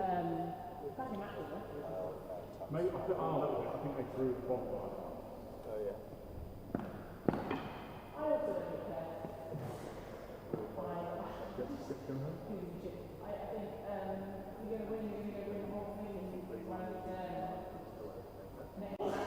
Tell you what a play mentality that is. I'd love nothing more. What happened in Vaughan today yesterday? Alright, my name's Sarah. Do you want to do a bit from both? Yes, can we go first? Yeah.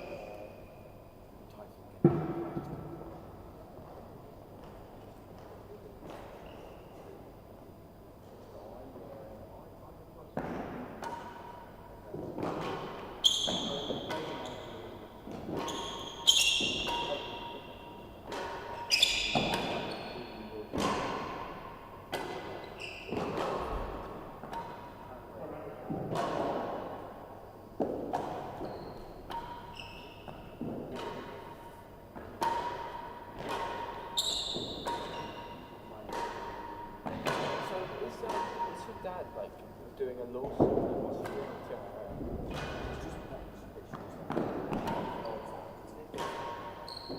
So what do you mean fix it then? Is it not broken? No, it's your, like, so is she like fixing the,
Might just need to bathroom order, just a sec. You okay for now?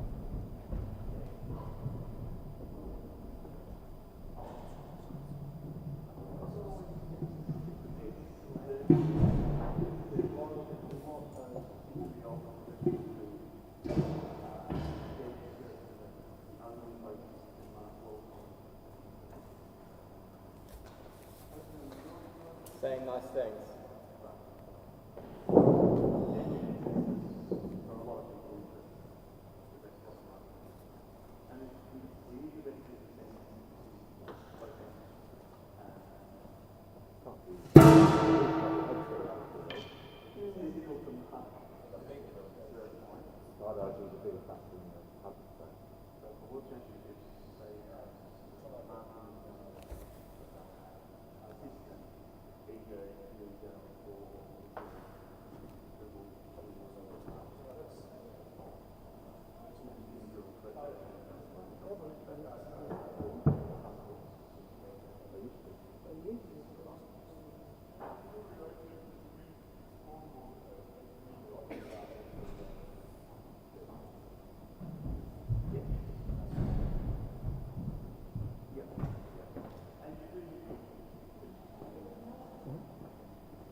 Just so both you guys know, the two bits hanging down from the court, so the bit by the timbre and the bit above here that I can't see, if it hits that, we're going to play a let.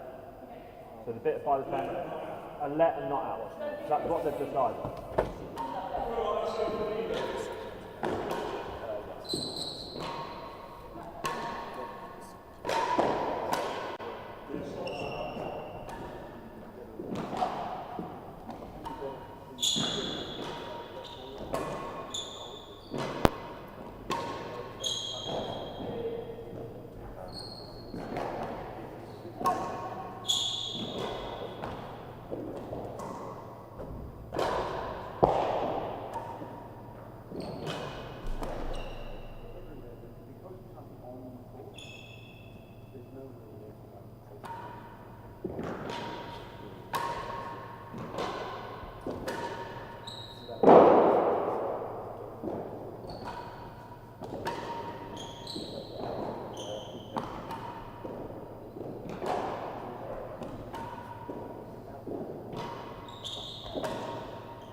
Okay, this match here is between Shenkman Henchmen. We have Lewis Gordon representing them. Lewis Gordon. And at the service end for the Fahey forces, we have Claire Fahey. That was one set, first to 9 at the level. Level, play one.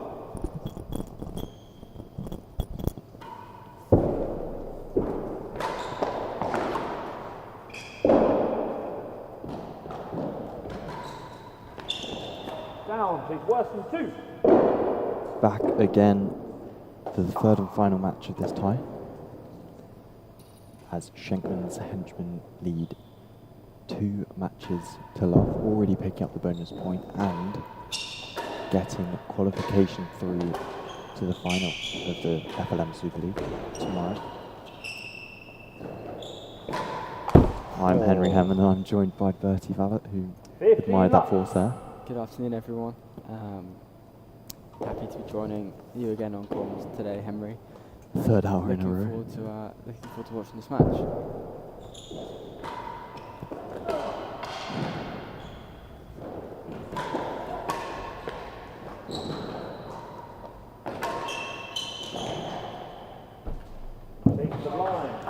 Yeah, I think this match is set to be a really good one. Claire yesterday had a really solid performance against Vaughan, my teammate. It's a little bit annoying, but she looked properly good, really composed on court.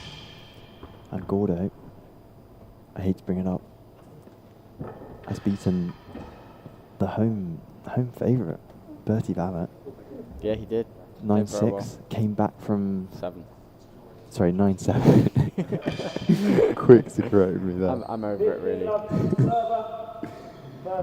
I'm really looking forward to seeing how this plays out. It's a very important match in terms of the overall standings. Yeah, I feel like Gordon's such a momentum player. Like when he's in these kind of purple patches, it's quite hard to do anything. So it's just a matter of how many of those little runs of games he can get in a first to 9 sprint. Yeah, exactly. And yeah, I think he'll be looking to get off to a solid start here, ensure promotion for the Henchmen. If they haven't already, I think they have already qualified. The Henchmen? Yeah. I think they have. Yeah.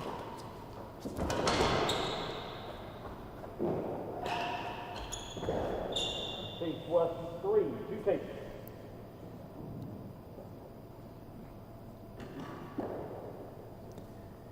The scoreboard is back in action. Here we go.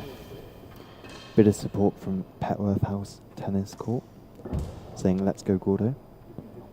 Unsurprising, given that Lewis Gordon is the assistant pro there. Senior pro. Senior pro, apologies. Hi Tom, assuming that's you. Hope everything's well at Petworth. 15:30, the receiver leads. First chase is the second gallop.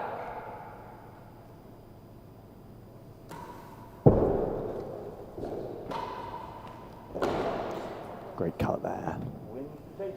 Coming down. 40-15, chase worse than 3. Worse than 3 to beat for Lewis to get a 1 game advantage at the beginning of this match.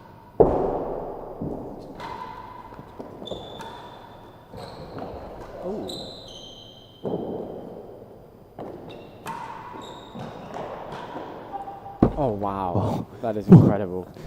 What a shot. Don't know how he's made. He had no right to hit a manual force from that ball. Zilch right. And he's hit main wall backhand to win the first game. Now it'll be interesting to see how Gordo plays, considering his team are already through.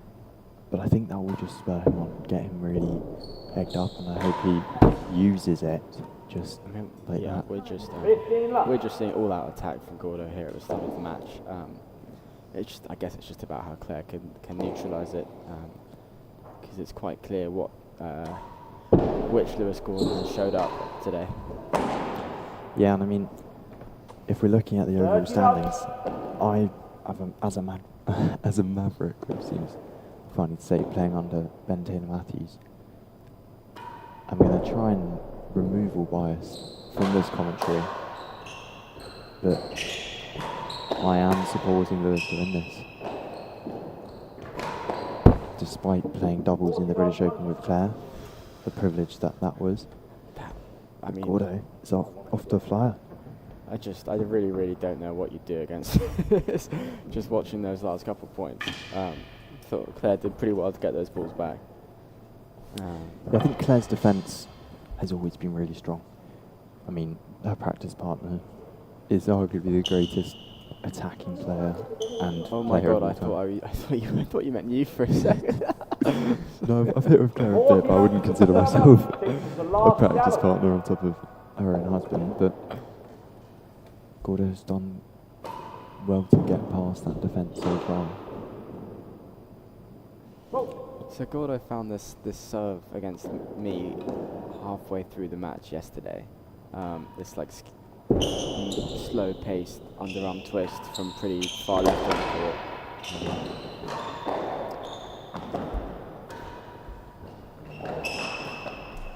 And yeah, safe to say I found it pretty tough to deal with. So he started the match with that serve. Yeah, well, he's stuck with it. So I think he'll only be better than yesterday if he's starting with this serve he's found. yeah, and if he's stuck with it, I think he's clearly quite happy with it. But yet to find that range. Claire showing that she's got equal pace to Gordo. Yeah, Lewis, I think once he's hit the serve, it's one-way traffic into that backhand corner. And I think that Such a good gap. definitely helps Gordo. I think once he is at that ball, he's so solid. Very sensible from Claire. Just looking at that third shot of that rally from Gordo on the run, and he's hit a defensive shot but still kept it. The second bounce basically at the base of the timbre. Just a real indicator of his good form at the start of this match. Even his defensive shot there is still played to good length and width. You know, I think Claire's going to get her head down. She's going to work hard for this one. By no means will she want to lose. Prediction time. Who are you calling for this match? The first gallop. It could go either way. It honestly could go either way. But just judging by the quick start he's had, I think my money's slightly on Lewis here. But if we see the Claire that we saw yesterday, then it could be a different story.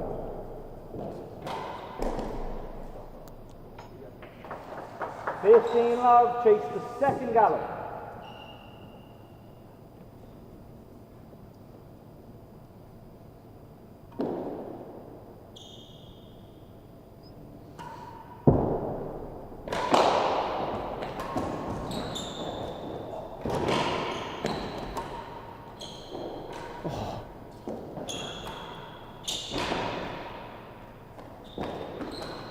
Gordo, That's such what good great hands. Claire's 3 times. Claire's going to be annoyed to have missed that final shot, but I mean, Yeah, what more can you do? yeah, it's just that ball kept coming back. Speed, half a yard worse than last gallop. 15 all.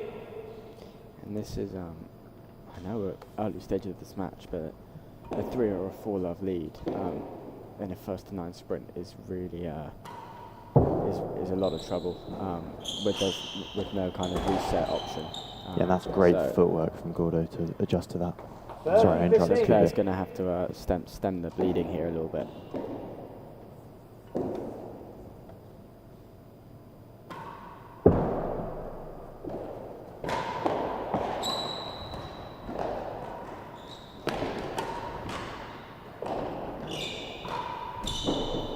The last gallop. I think we've seen Gordo miss 1 shot so far. One, is just that right? about. 1 returner serve he hit in the net. Yeah, That's I think pretty maybe pretty one good on stat. forced error so far, but I it's just every ball he hits so firm, it's so clean, like it's great to watch. And I hope that gets like transferred to you viewing through YouTube, just the cleanness of each ball he strikes. Here we go. Poetic. Peter Jury-esque. 30-15 to the server. You don't know who that is, do Half a you? yard worse than Who? last Peter gallop. Jury. Footballer.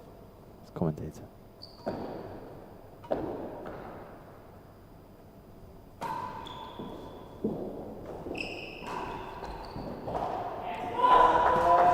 Claire is pumped.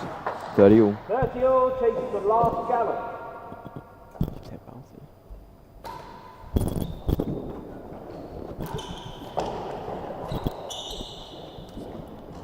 That's good ball from Gordo. 40-30. 40-30. Point for 3, love lead.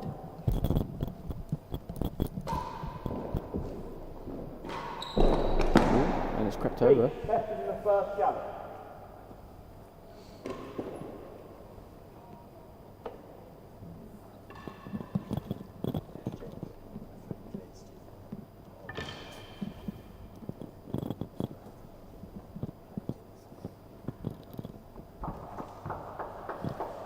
Here we go.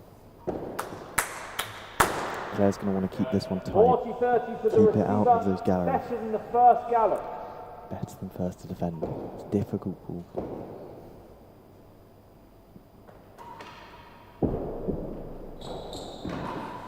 And Gordo's done well there to find the door. It's pretty clinical. Game for the Henchmen. 3 games to luck.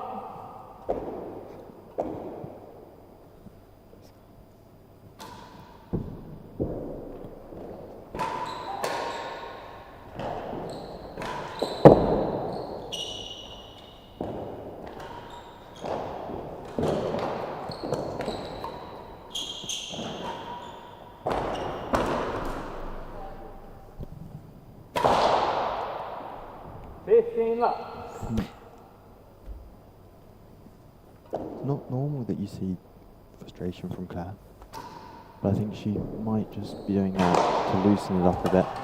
Yeah, I think she knows she's had an opportunity to win that rally, and it's 30 love. frustrating. But then again, I don't think she's done any, like, the shot she picked wasn't bad. Gordo just played at good length.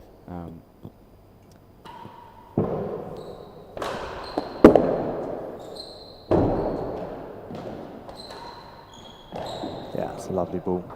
I think that's where she'll find the most success. It's 15, just 30. making him have to guess or like commit to an option around the timbre. Just finding that kind of ballpark of the court.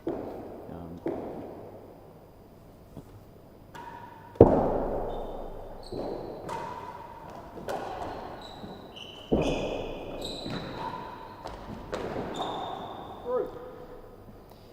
40-15. Points it's for good. 4 love here. What I learned from watching Claire and Lewis play is just like when you get that loose ball, how much success you can have if you just cut it to the backhand corner. Good things are going to happen. Yeah, exactly. I think Again, backhand 4 corner's games to always a love. great option Henman to lead. I need put any any more ball. encouragement to do it anyway, but The Vallat corner, they called it here at Queen's. AKA I called it, because I've been absolutely bullied by it for years.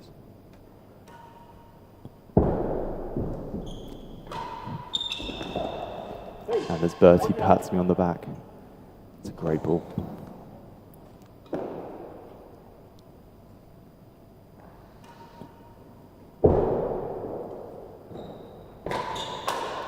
this is nothing short of an assault at the moment. Just, 15 luck. I mean, I mean, I think that's an harsh. I think absolute Claire's bullet. done well at the moment, just to try and get a record on it and stay in there. But Oh yeah, no, I'm not saying Claire's playing Gordo's- badly. I'm just saying like the pace of that force and like the amount of work he's putting on the ball. he's doing well. Yeah, He's putting a it's lot just- of pressure. Just a lot of heat.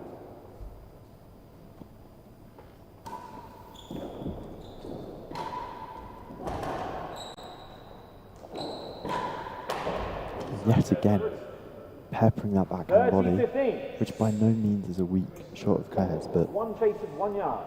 with the sort of pace that Lewis is hitting these balls at, it's It's tough. And at 30-15 with 1 yard and 4 love up, we already start to worry a bit for the forces here. Good shot. 30-all. It's a big point here. Clare will want to get on the scoreboard.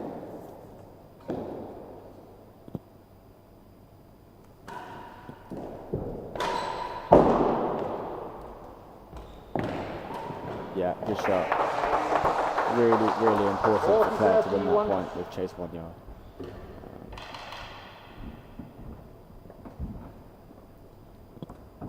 And we see the captain of Shenkman's Henchmen. No prizes for guessing Rob Shenkman. In the first gallery, can offer some encouragement towards Lewis. But at the moment, doesn't look like he needs it. 4 love up, but there is a point for 1-4 here. Yeah, he looks like a man on a mission, doesn't he? Just playing really, really well. 40-30 to the receiver. His Chase 1 percentages have yard. been excellent.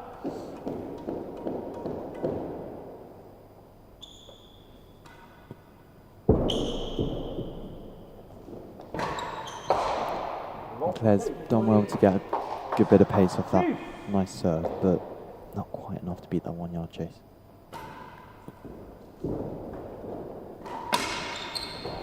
Oh no.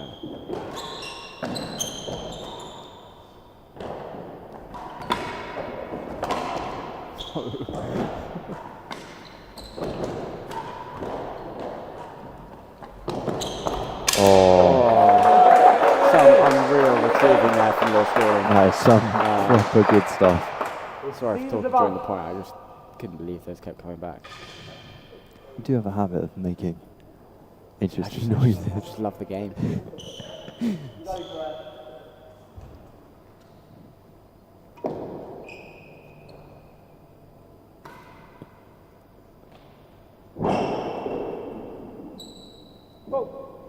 Still waiting for someone to volley one of those. I think I volleyed 2 or 3 yesterday and lost, so moral of the story.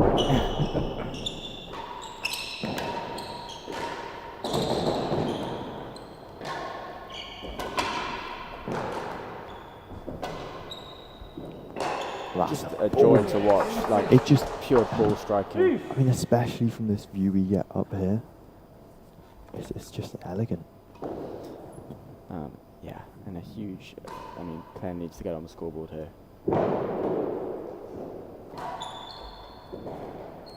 And with a shot like that, she was heading towards it, worse than 2.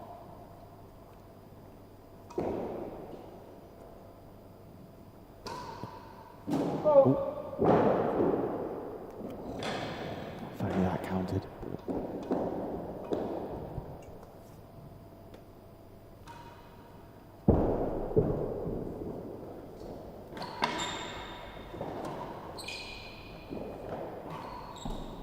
It's a good get from Gordo, but I mean, Yeah, you've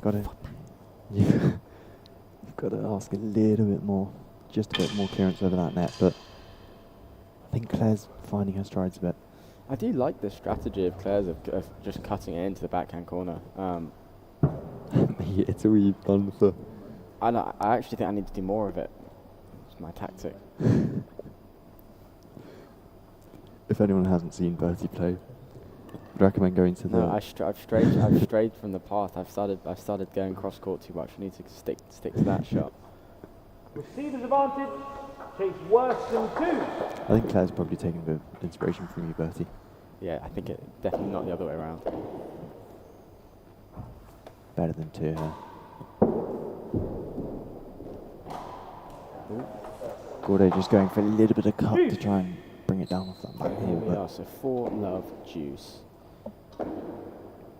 Claire's got to get this short.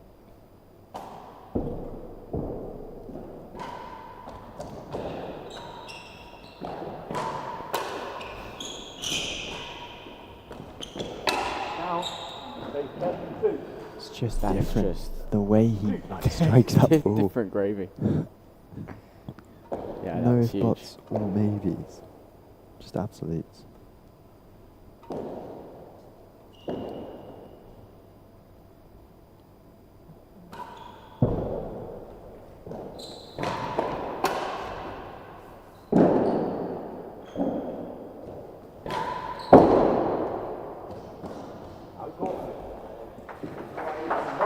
1 chase.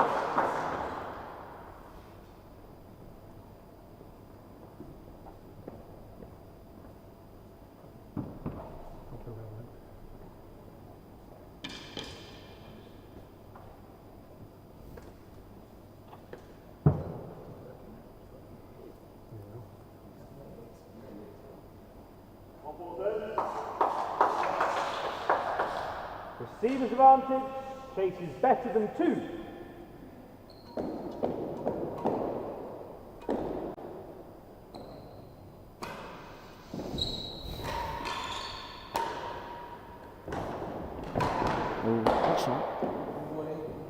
I really like that option from, I mean, I'm sure he meant to keep it a little bit shorter, but going cross court on that volley, the natural shot.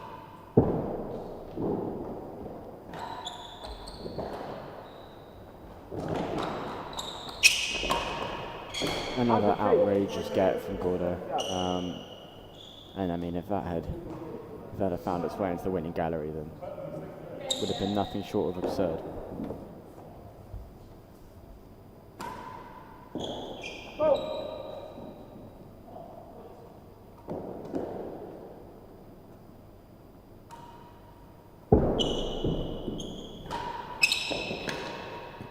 But That was great timing, wasn't it?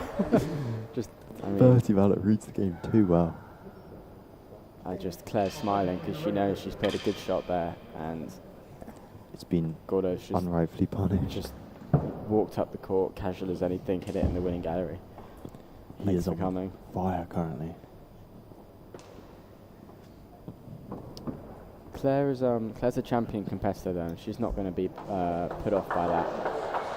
Yeah, I mean, if yeah, there she's not is going one anywhere. person for it, she's going to grind it out. Receiver's advantage, hazard chase, the second gallery. Has the chase.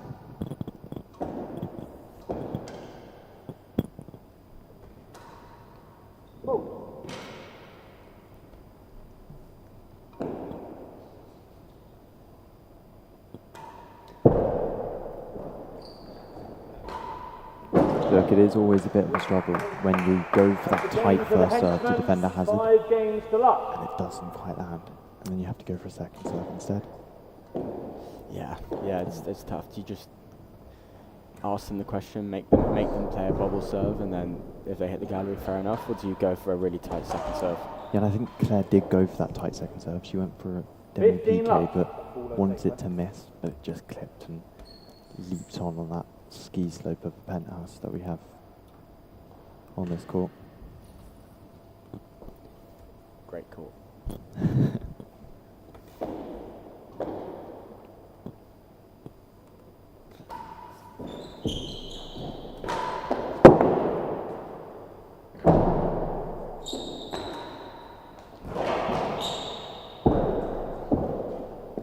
Good shot from Claire. 15 all. Right.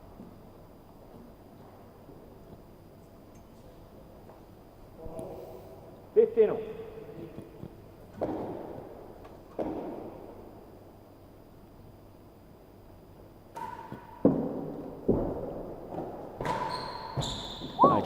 Easy to criticise from up here, and I did a bunch of 30-15. serves yesterday, but when Gordo is on form like he is today, he's eating those deep sidewalls alive. I mean, there we go. Great ball from Claire. And that one was shorter, right? She'll want to take this one. It was shorter, but I think you've got to give credit where credit's due. It was a great force into the side of the dell.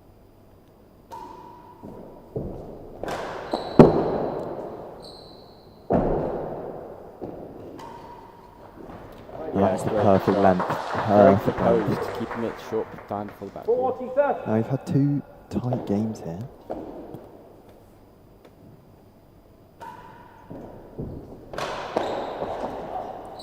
And Claire doesn't Oh, quite it's very manage to good convert honesty that from game Claire. point. Yeah, calls it up on. Some might say too honest. I don't think anyone No, would. no one would say.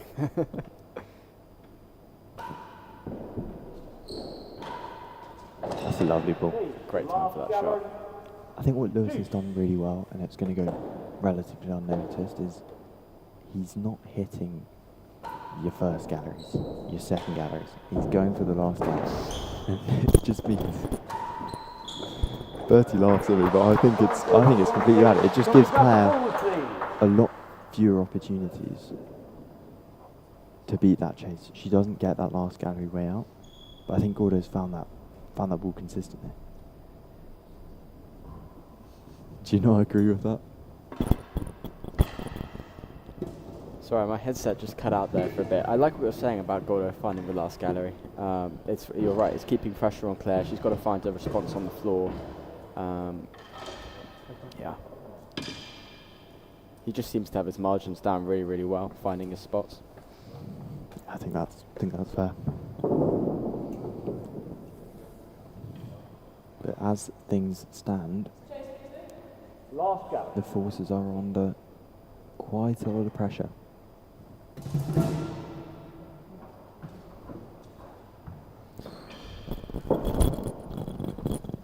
Receiver's advantage faces the last gallery.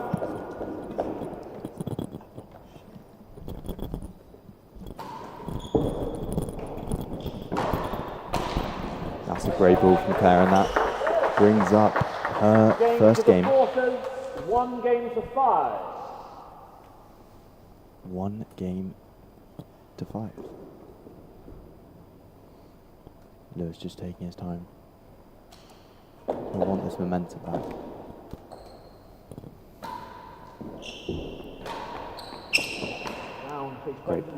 Great ball. Claire's now pumped.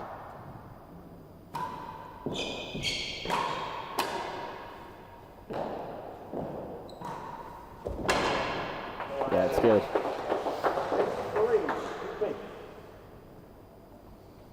That's a good ball from Claire. Good pace, kept it low. Gordo knew where it was going, but could not do much about it. Few words of encouragement from Shanks.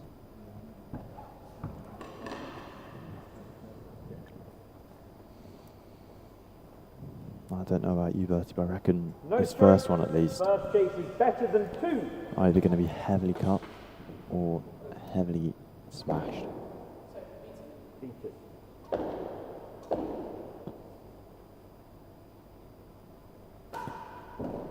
Oh.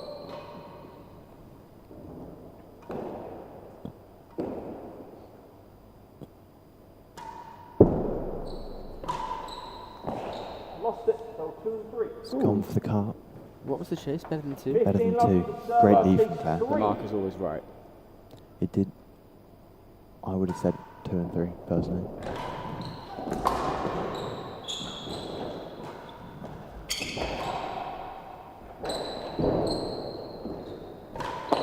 Oh, Yeah, that's I mean, good. Yeah. it's a good ball from Gordo. I mean, Kept his height well. You know that shot's coming because you can't go straight from there. It's just too much pace. I think it's a bit risky to go for that cut ball from that position as well. 30-15. So here we go. A couple of mistakes from Gordo we didn't see in the first 5 games of this match. How is he going to respond to that? Well, I think he'll recognise that Gordo is a very purple patch player. When he's in that, mindset, getting that momentum behind him, it all just seems to be going right, as we saw at the beginning of this match. And I think if he gives himself a second like he has just now, he can just reset and rethink about it.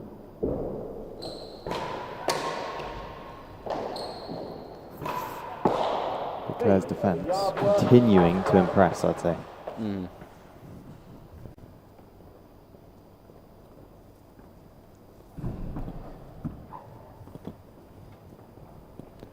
We have another supporter for the Henchmen as Nino Merola enters the gallery. There's a replay of that main wall from Lewis. Just too wide for Claire's racket. 40-15 to the receiver. Chases a yard worse than the last gallery.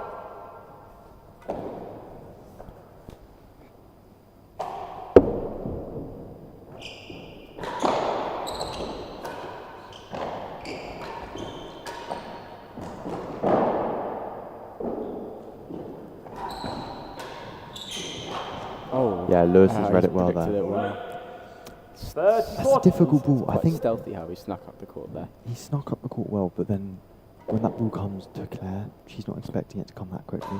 And I think that's where that error came.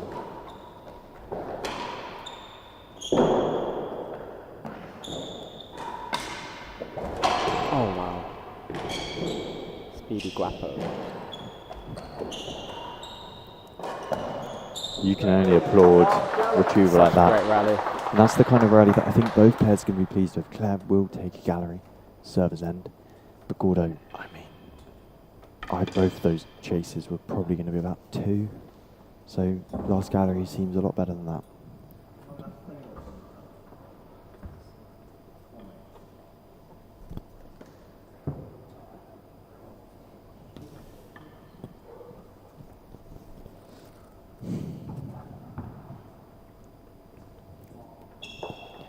It seems to have slowed down, I think, the pace of the game. I think that suits Claire more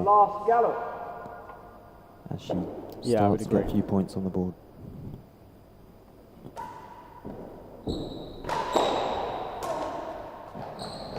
Oh. There we go, Claire is pumped. She wants this. 2 games to 5. Right.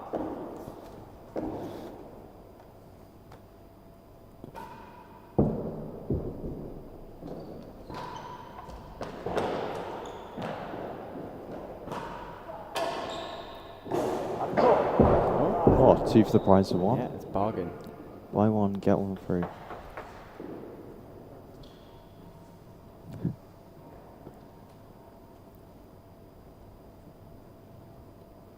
Love to the receiver.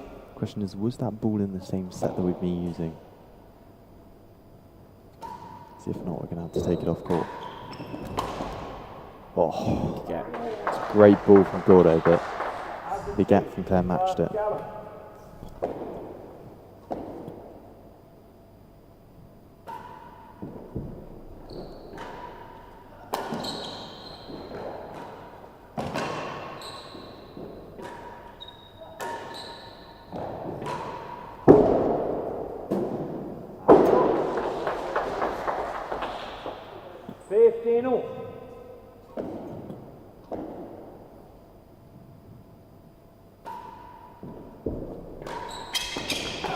Yeah, it's good. I think Lewis has slowed it down ever so slightly. I think he has, and I also think Claire's kind of slowing him down, if that makes sense. Like, she's found the sidewall serve. Restricting his options.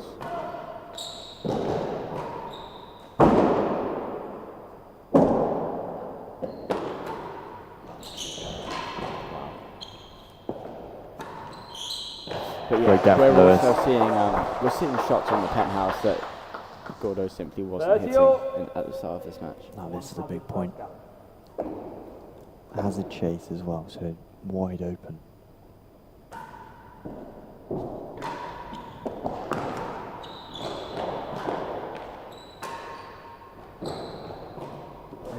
It's a good ball from Claire. She's finding a really nice length behind that timbre, which is a bit worrying for us Maverick fans, as I'm sure most of you watching should be.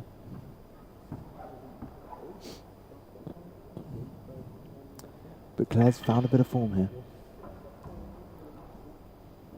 Lewis just taking a bit of time at this change around. Going to listen to a few wise words from Robert Shenkman.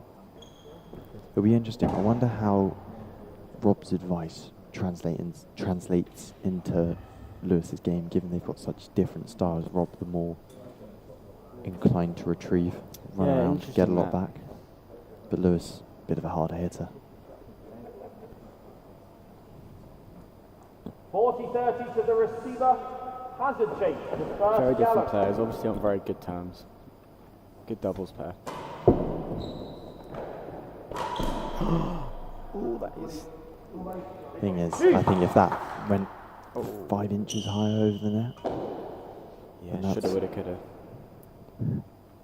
Well said.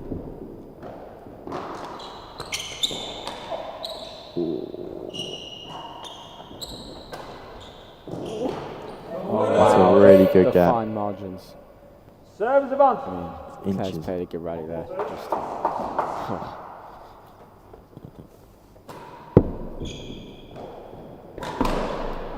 And that brings up a 6-2 lead.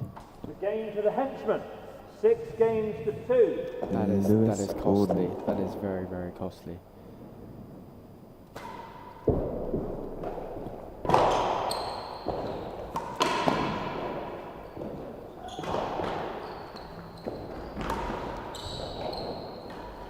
Oh, he's gone for the volley, but Claire's just found the right width. Hey, better than 3. Better than 3.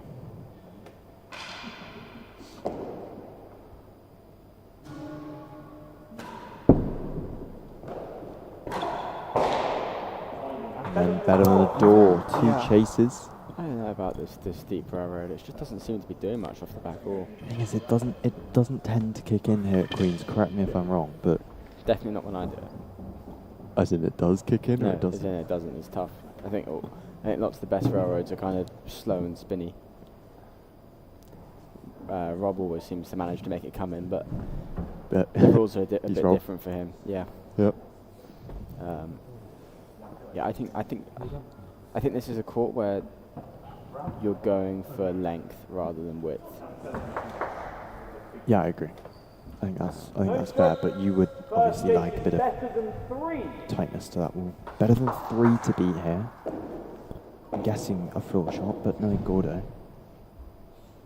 don't know what to expect. Oh, that's good. Oh.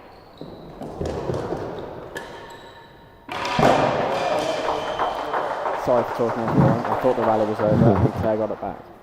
That was just very impressive. Swing and a miss from up here as well. We got such a nice view of kind of curvature on that shot from Yeah, that Gordo. was such a good, nice backhand down the But line. Claire, ridiculous gap.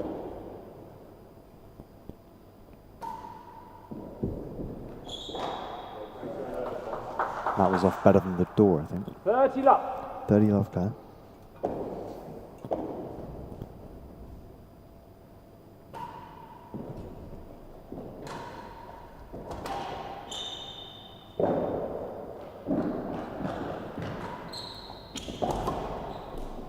Good ball from Lewis.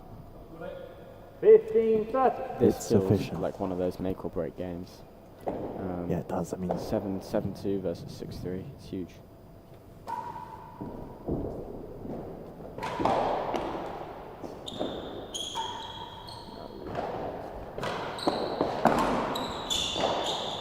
Claire's done really well to recover from that. 40-15.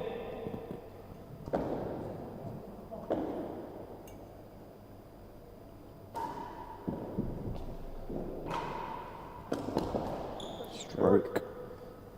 One mark, Bertie. 30-40. Both saw it from up here. Just a little nick of the ball. Important point though for Claire here. 40-30.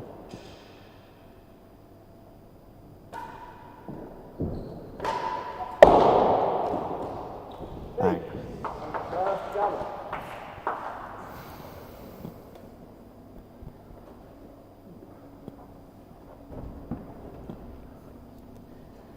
First gallery. So Lewis will want to play a nice tight serve. 30-40 you lead. Nice tight serve to stop Claire from getting it into those galleries, and then, if all is good, opens up the hazards for Lewis. 30-40 the receiver leads, chases the first gallery.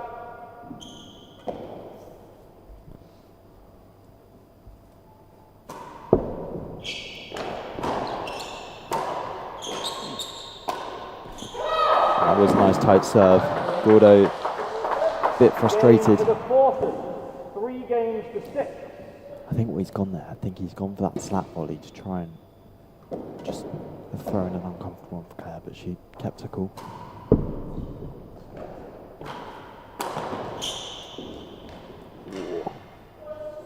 Hazard chase worse than 2. No stroke.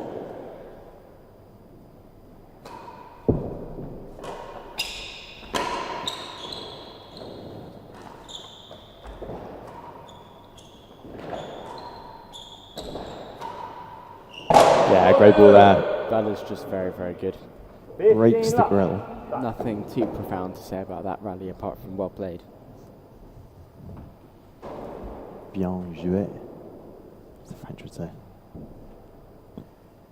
Probably in a slightly better accent.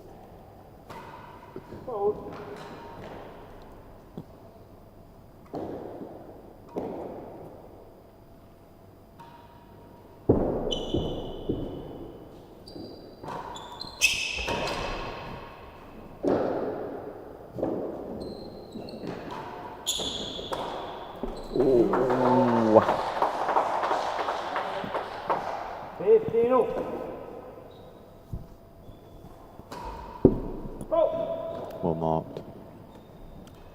I like how Gordo's dialed down the depth on his railroad though, keeping it shorter. That's a lovely ball. So clean. That is naughty. You can hear it from watching live. It's just so clean. Great return from Claire. I guess that is the problem with the short railroad. It's like if your opponent's hitting it well and punching it in a cross-court volley, it's immediate pressure.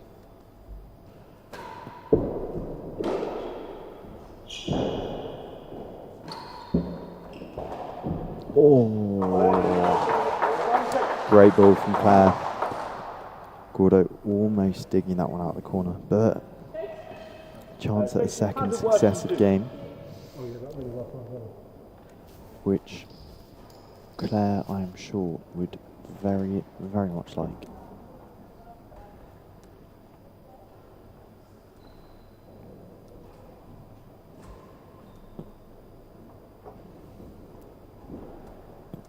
The chase to defend though. Would like to say it was a hazard or something long, but I can't actually remember. Hazard worse than two. A hazard, thank you. I was embarrassed there for a second. But Bertie Vallat very tuned in, as I hope you all are at home with this excitement for this game on court. Takes a lot to defend a hazard chase from Lewis Gordon. Got to watch that. Yeah, we might be in the high boast. Yeah, with the high back or boast.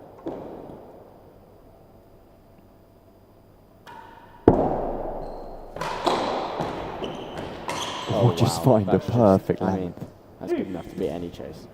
Yeah, I think that was probably better than one. Perfect length.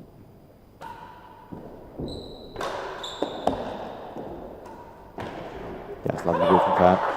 She is pumped. She wants this win. Serve is above.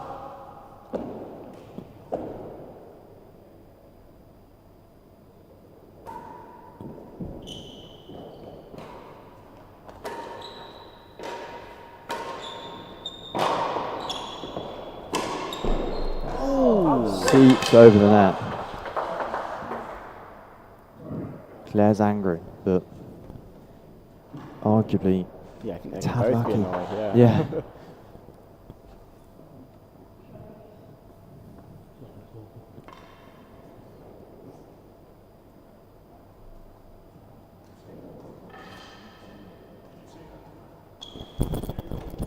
Lewis 9 points up on the points one, 39 to 30. Receiver's advantage. Hazard chase the line. Ultimately, this one could be one of the most important ones. Hazard the line to defend.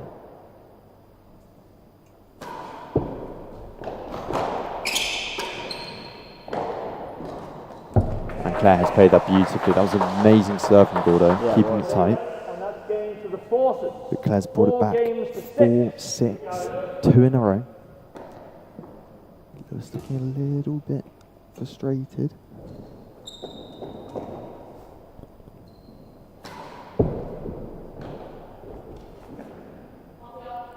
Hazard chase half the up. It's tight. It is tight. It's a good serve from Gordo there.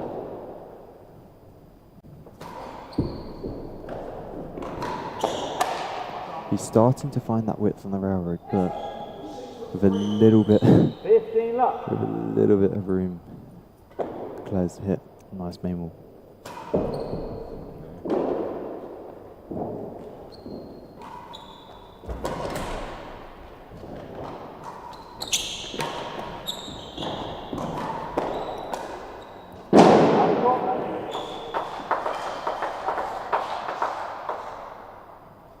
Love.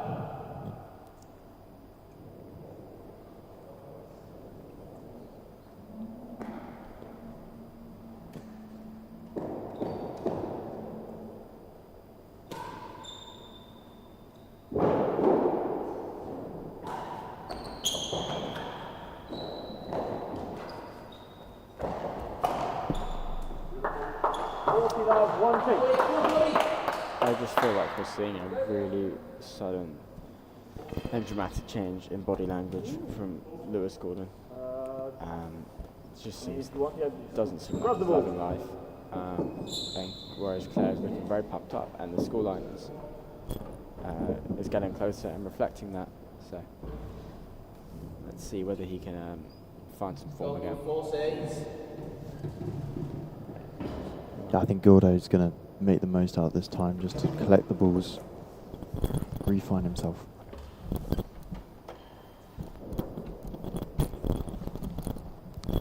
I'm now joined by Craig. Hi boys. How are you doing, Craig? I'm alright mate, how are you? I'm doing well. Doing well. In the bird's nest. As Claire has 3 points to bring it back to 5 games to 6. 5-6. From 5 love down. Yeah, I've just been there dead and watching. And clearly just in the bar as well. 40 This love is to an the 0%, server. so Has a chase, Yeah, half a I yard. love the commitment. just 17 more of those.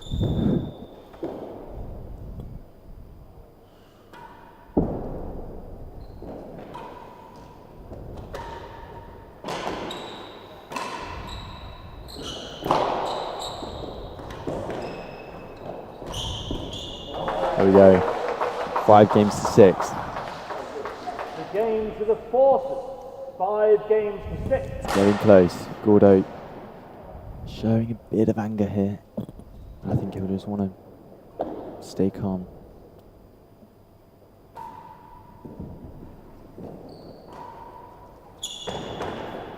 Better pace. Worse than 3.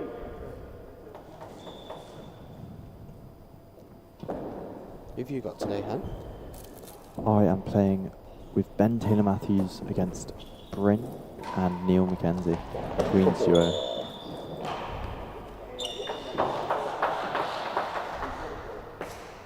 $15 left.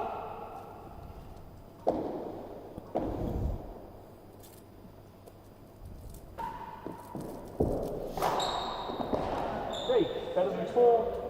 Okay.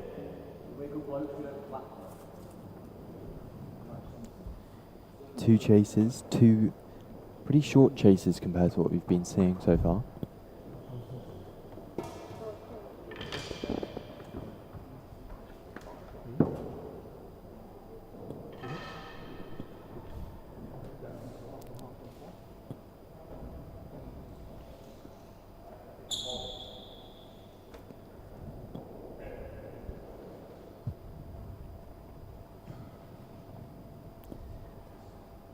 I think Lewis is going to have to serve restrictively here to avoid Claire's cut volley. 15 love to the receiver. She's brought it back, hasn't she? First case is worse than 3. She has properly brought Making it a back. few errors at the start.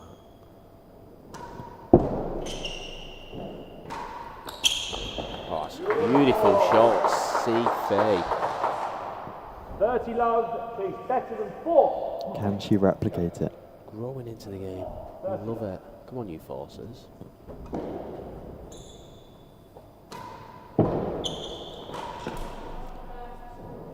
That's probably my fault. 15 left.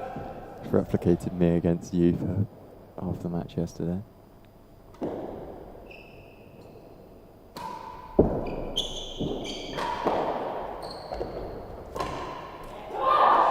Big shout from Claire. She loves it. 40-15. You can't tell Craig is a forcer, a phase forcer. Phase force it.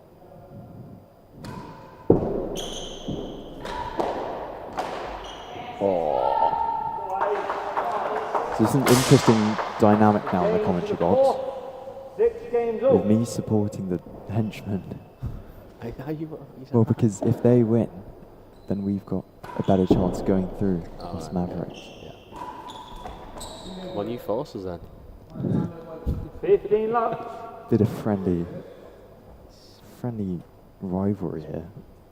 Biscuit amateurs.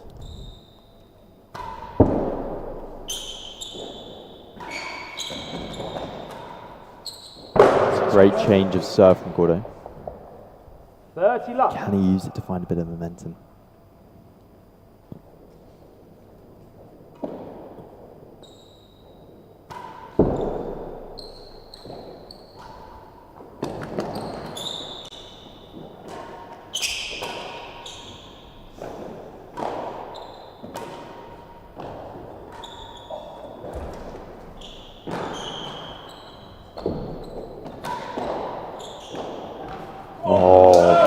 What a rest. Some good defence from Gordo. He is working his backside off this 40 He love. hits that half volley so cleanly as well. He's got great hands. Superb hands.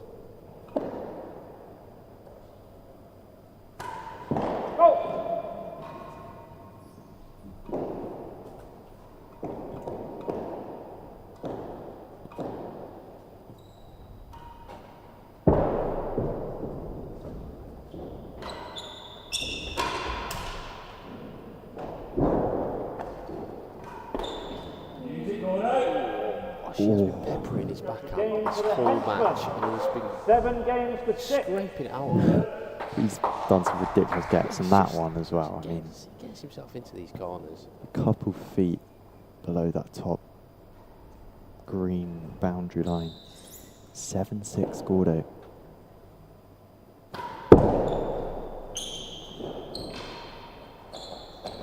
That's a really good return. You've got to just applaud that, but equally fantastic serve. Crucial 14th. I've never heard that before.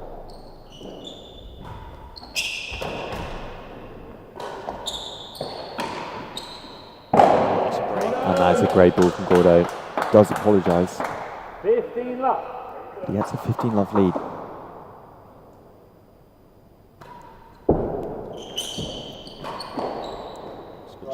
And almost Merola style, he's gone from that full PK to a demi PK. We saw Nino doing quite a lot of that in his match against John Casey today. It's a ball move.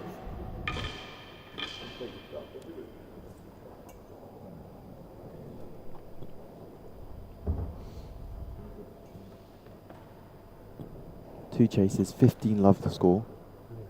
The receiver to be leads. I'm looking forward to seeing how this one plays out. It's tight so far. 8-all. Whoa. Go on, give me a prediction, Hen. I think Gordo 9-7. Heard it here first. 15 love to the receiver. 39 people watching. What do you all First game think? of the last gallop. Let's have your predictions. Quickly. 15 love.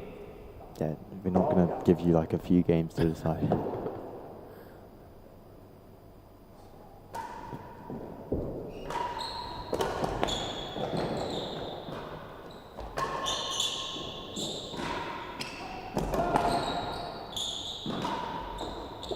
That's great from Gordo. And he's slightly reaching one of those previously spoken about purple patches.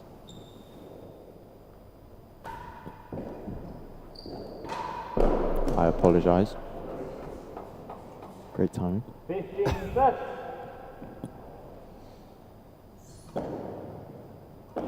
That's a good question, actually. Everybody in real tennis has a purple patch. Yeah. Who do you think has the best purple patch in the world? Obviously, it's easy to say Cam or John, but it seems that their purple patch lasts forever. People like Gordo, who has like a series of 1 game, 2 game, 8 or 9 points. I don't think there's anybody else in the world who's better. I agree. I mean, he's in multiple occasions taken sets off players like Nicky Howe. Just from a series of a patch of half an hour where he's unplayable.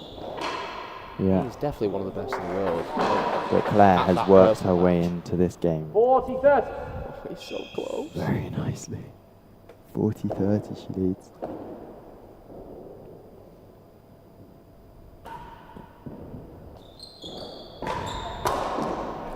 But good heat from Gordo. Brings it back to Juice.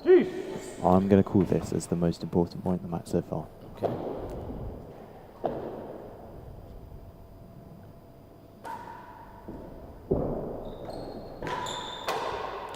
And Gordo's won it. It's an important shot. Receivers advantage. It's tight. There's tension. 8-6 sounds better for the Henchmen than 7-all. 7-all.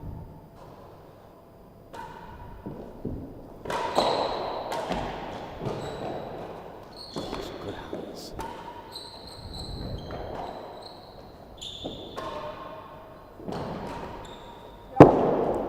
And the bando, just to add to tension. Gordo looks focused. He does. He does. He's rich for it, isn't he? God, this is. I think this is the best game so far. What did you call? I called 9-7 Gordo. All right. No one in the chat disagrees with me clearly. Come on, guys, give us something. We'll call it out. What did you say, Craig? Did you go for one? Or did you I stay said, neutral? well, I said 8-all, which is a bit of a cop out. Yeah. What you said 9-7 God. 9-7 Gordo. Well, I'm obviously going to go for Claire. 9-8 Claire. Service advantage. Nearly a yard worse than last gallon. Big point.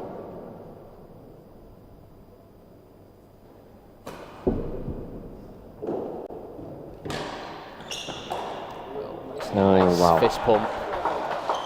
It was a framed serve, but it was tight. And how's that going to affect Gordo?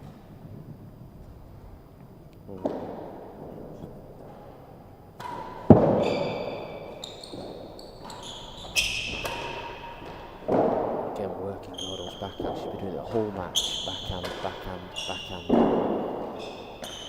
Seeing it again, though. She's changed it up. Oh, he's got it. Gordo's got a frame to it. This is such a big point. It's loose. She's going to tie him up. He's read it.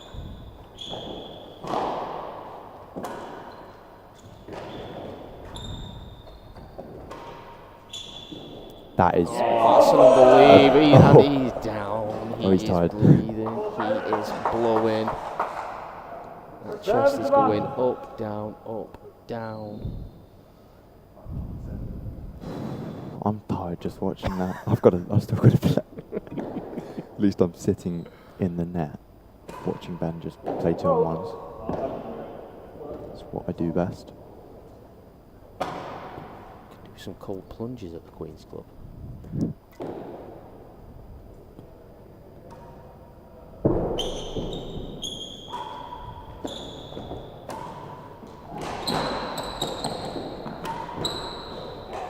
There's the game. Lewis Gordon finds himself 8 games to 6. On the hill, as they say in pool. In Liverpool? No, pool is in the game pool. Sorry. The sport pool. So if you want away from winning, it's called on the hill.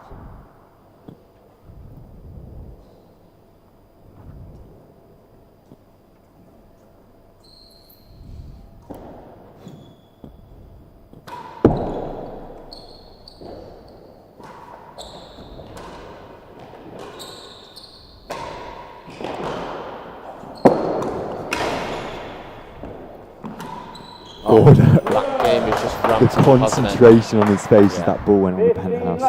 He wants this. That 8-6 game there is just giving him an adrenaline boost, I think.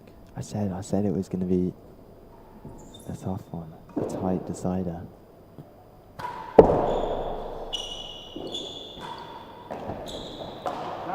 Yeah, she's sticking with that backhand. It's good. There's 2 chases. Increased backhand. Second gallon better than 2. Oh, mama. What's your I mean, obviously it depends what ball Claire gives Gordo, but his options, what are we saying? I mean, he can. I always like, if I'm playing second gallery, I always like to try and get that force down at the forehand corner. That's what I was Just a going to drive. say. It's Gordon's shot, that. Depends what Claire serves. She's got to serve a tight drag. But so far this match, Gordo's found that last gallery consistently, which I thought was the difference in the first sort of 5, 6, 7 games. Yep. Tight serve, Claire. Come on, you forces. Let's make it interesting. 15 love to the receiver. First chase is the second gather.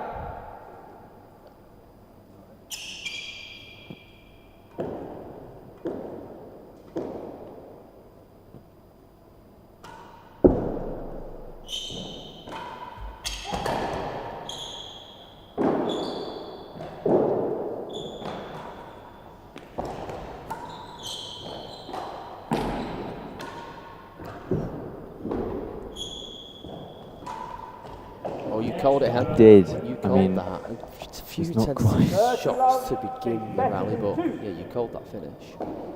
Better than 2. Too short one, Claire. Come on. Make him play it. That's a ball and a half. Yeah, she did. Setting up 3 match points. She did everything right there. She served the short ball, made him play the shot. Unfortunately, he executed it perfectly. It's the purple patch.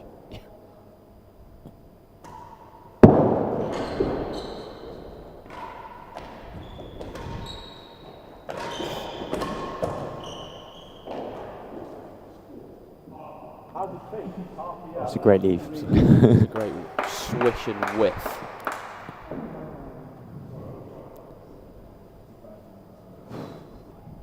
What a tense match this has been. Back and forth. And back again. It's been a great overall rubber. I enjoy playing with Rob. I've never played with him before. That was an experience. I mean, that's surely got to be. That's got to be it's probably the best doubles experience of my life, I think, yeah, for sure. And then Nino and John was Casey had a humdinger. Good ding dong. Claire's not done yet. Such a fighter. That's why she's the 15-40. 15-40.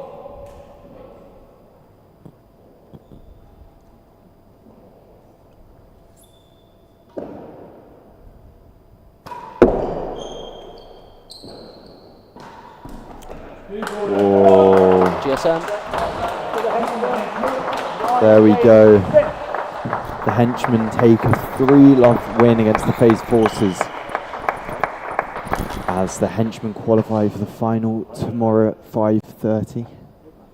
It's all to play for as the Slayers face the Mavericks, 6 p.m.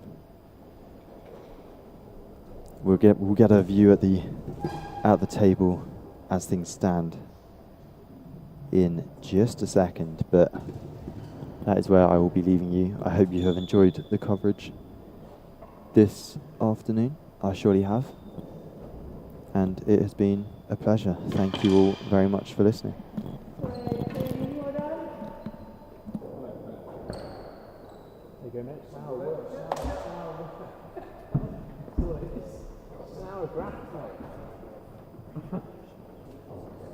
You know, yesterday, because that looked visibly tight. Well, it's there.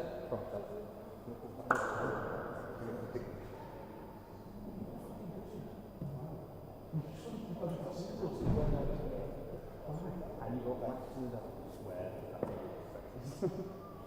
Okay, do you want to go grab it?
Have we, look, we could plan to go.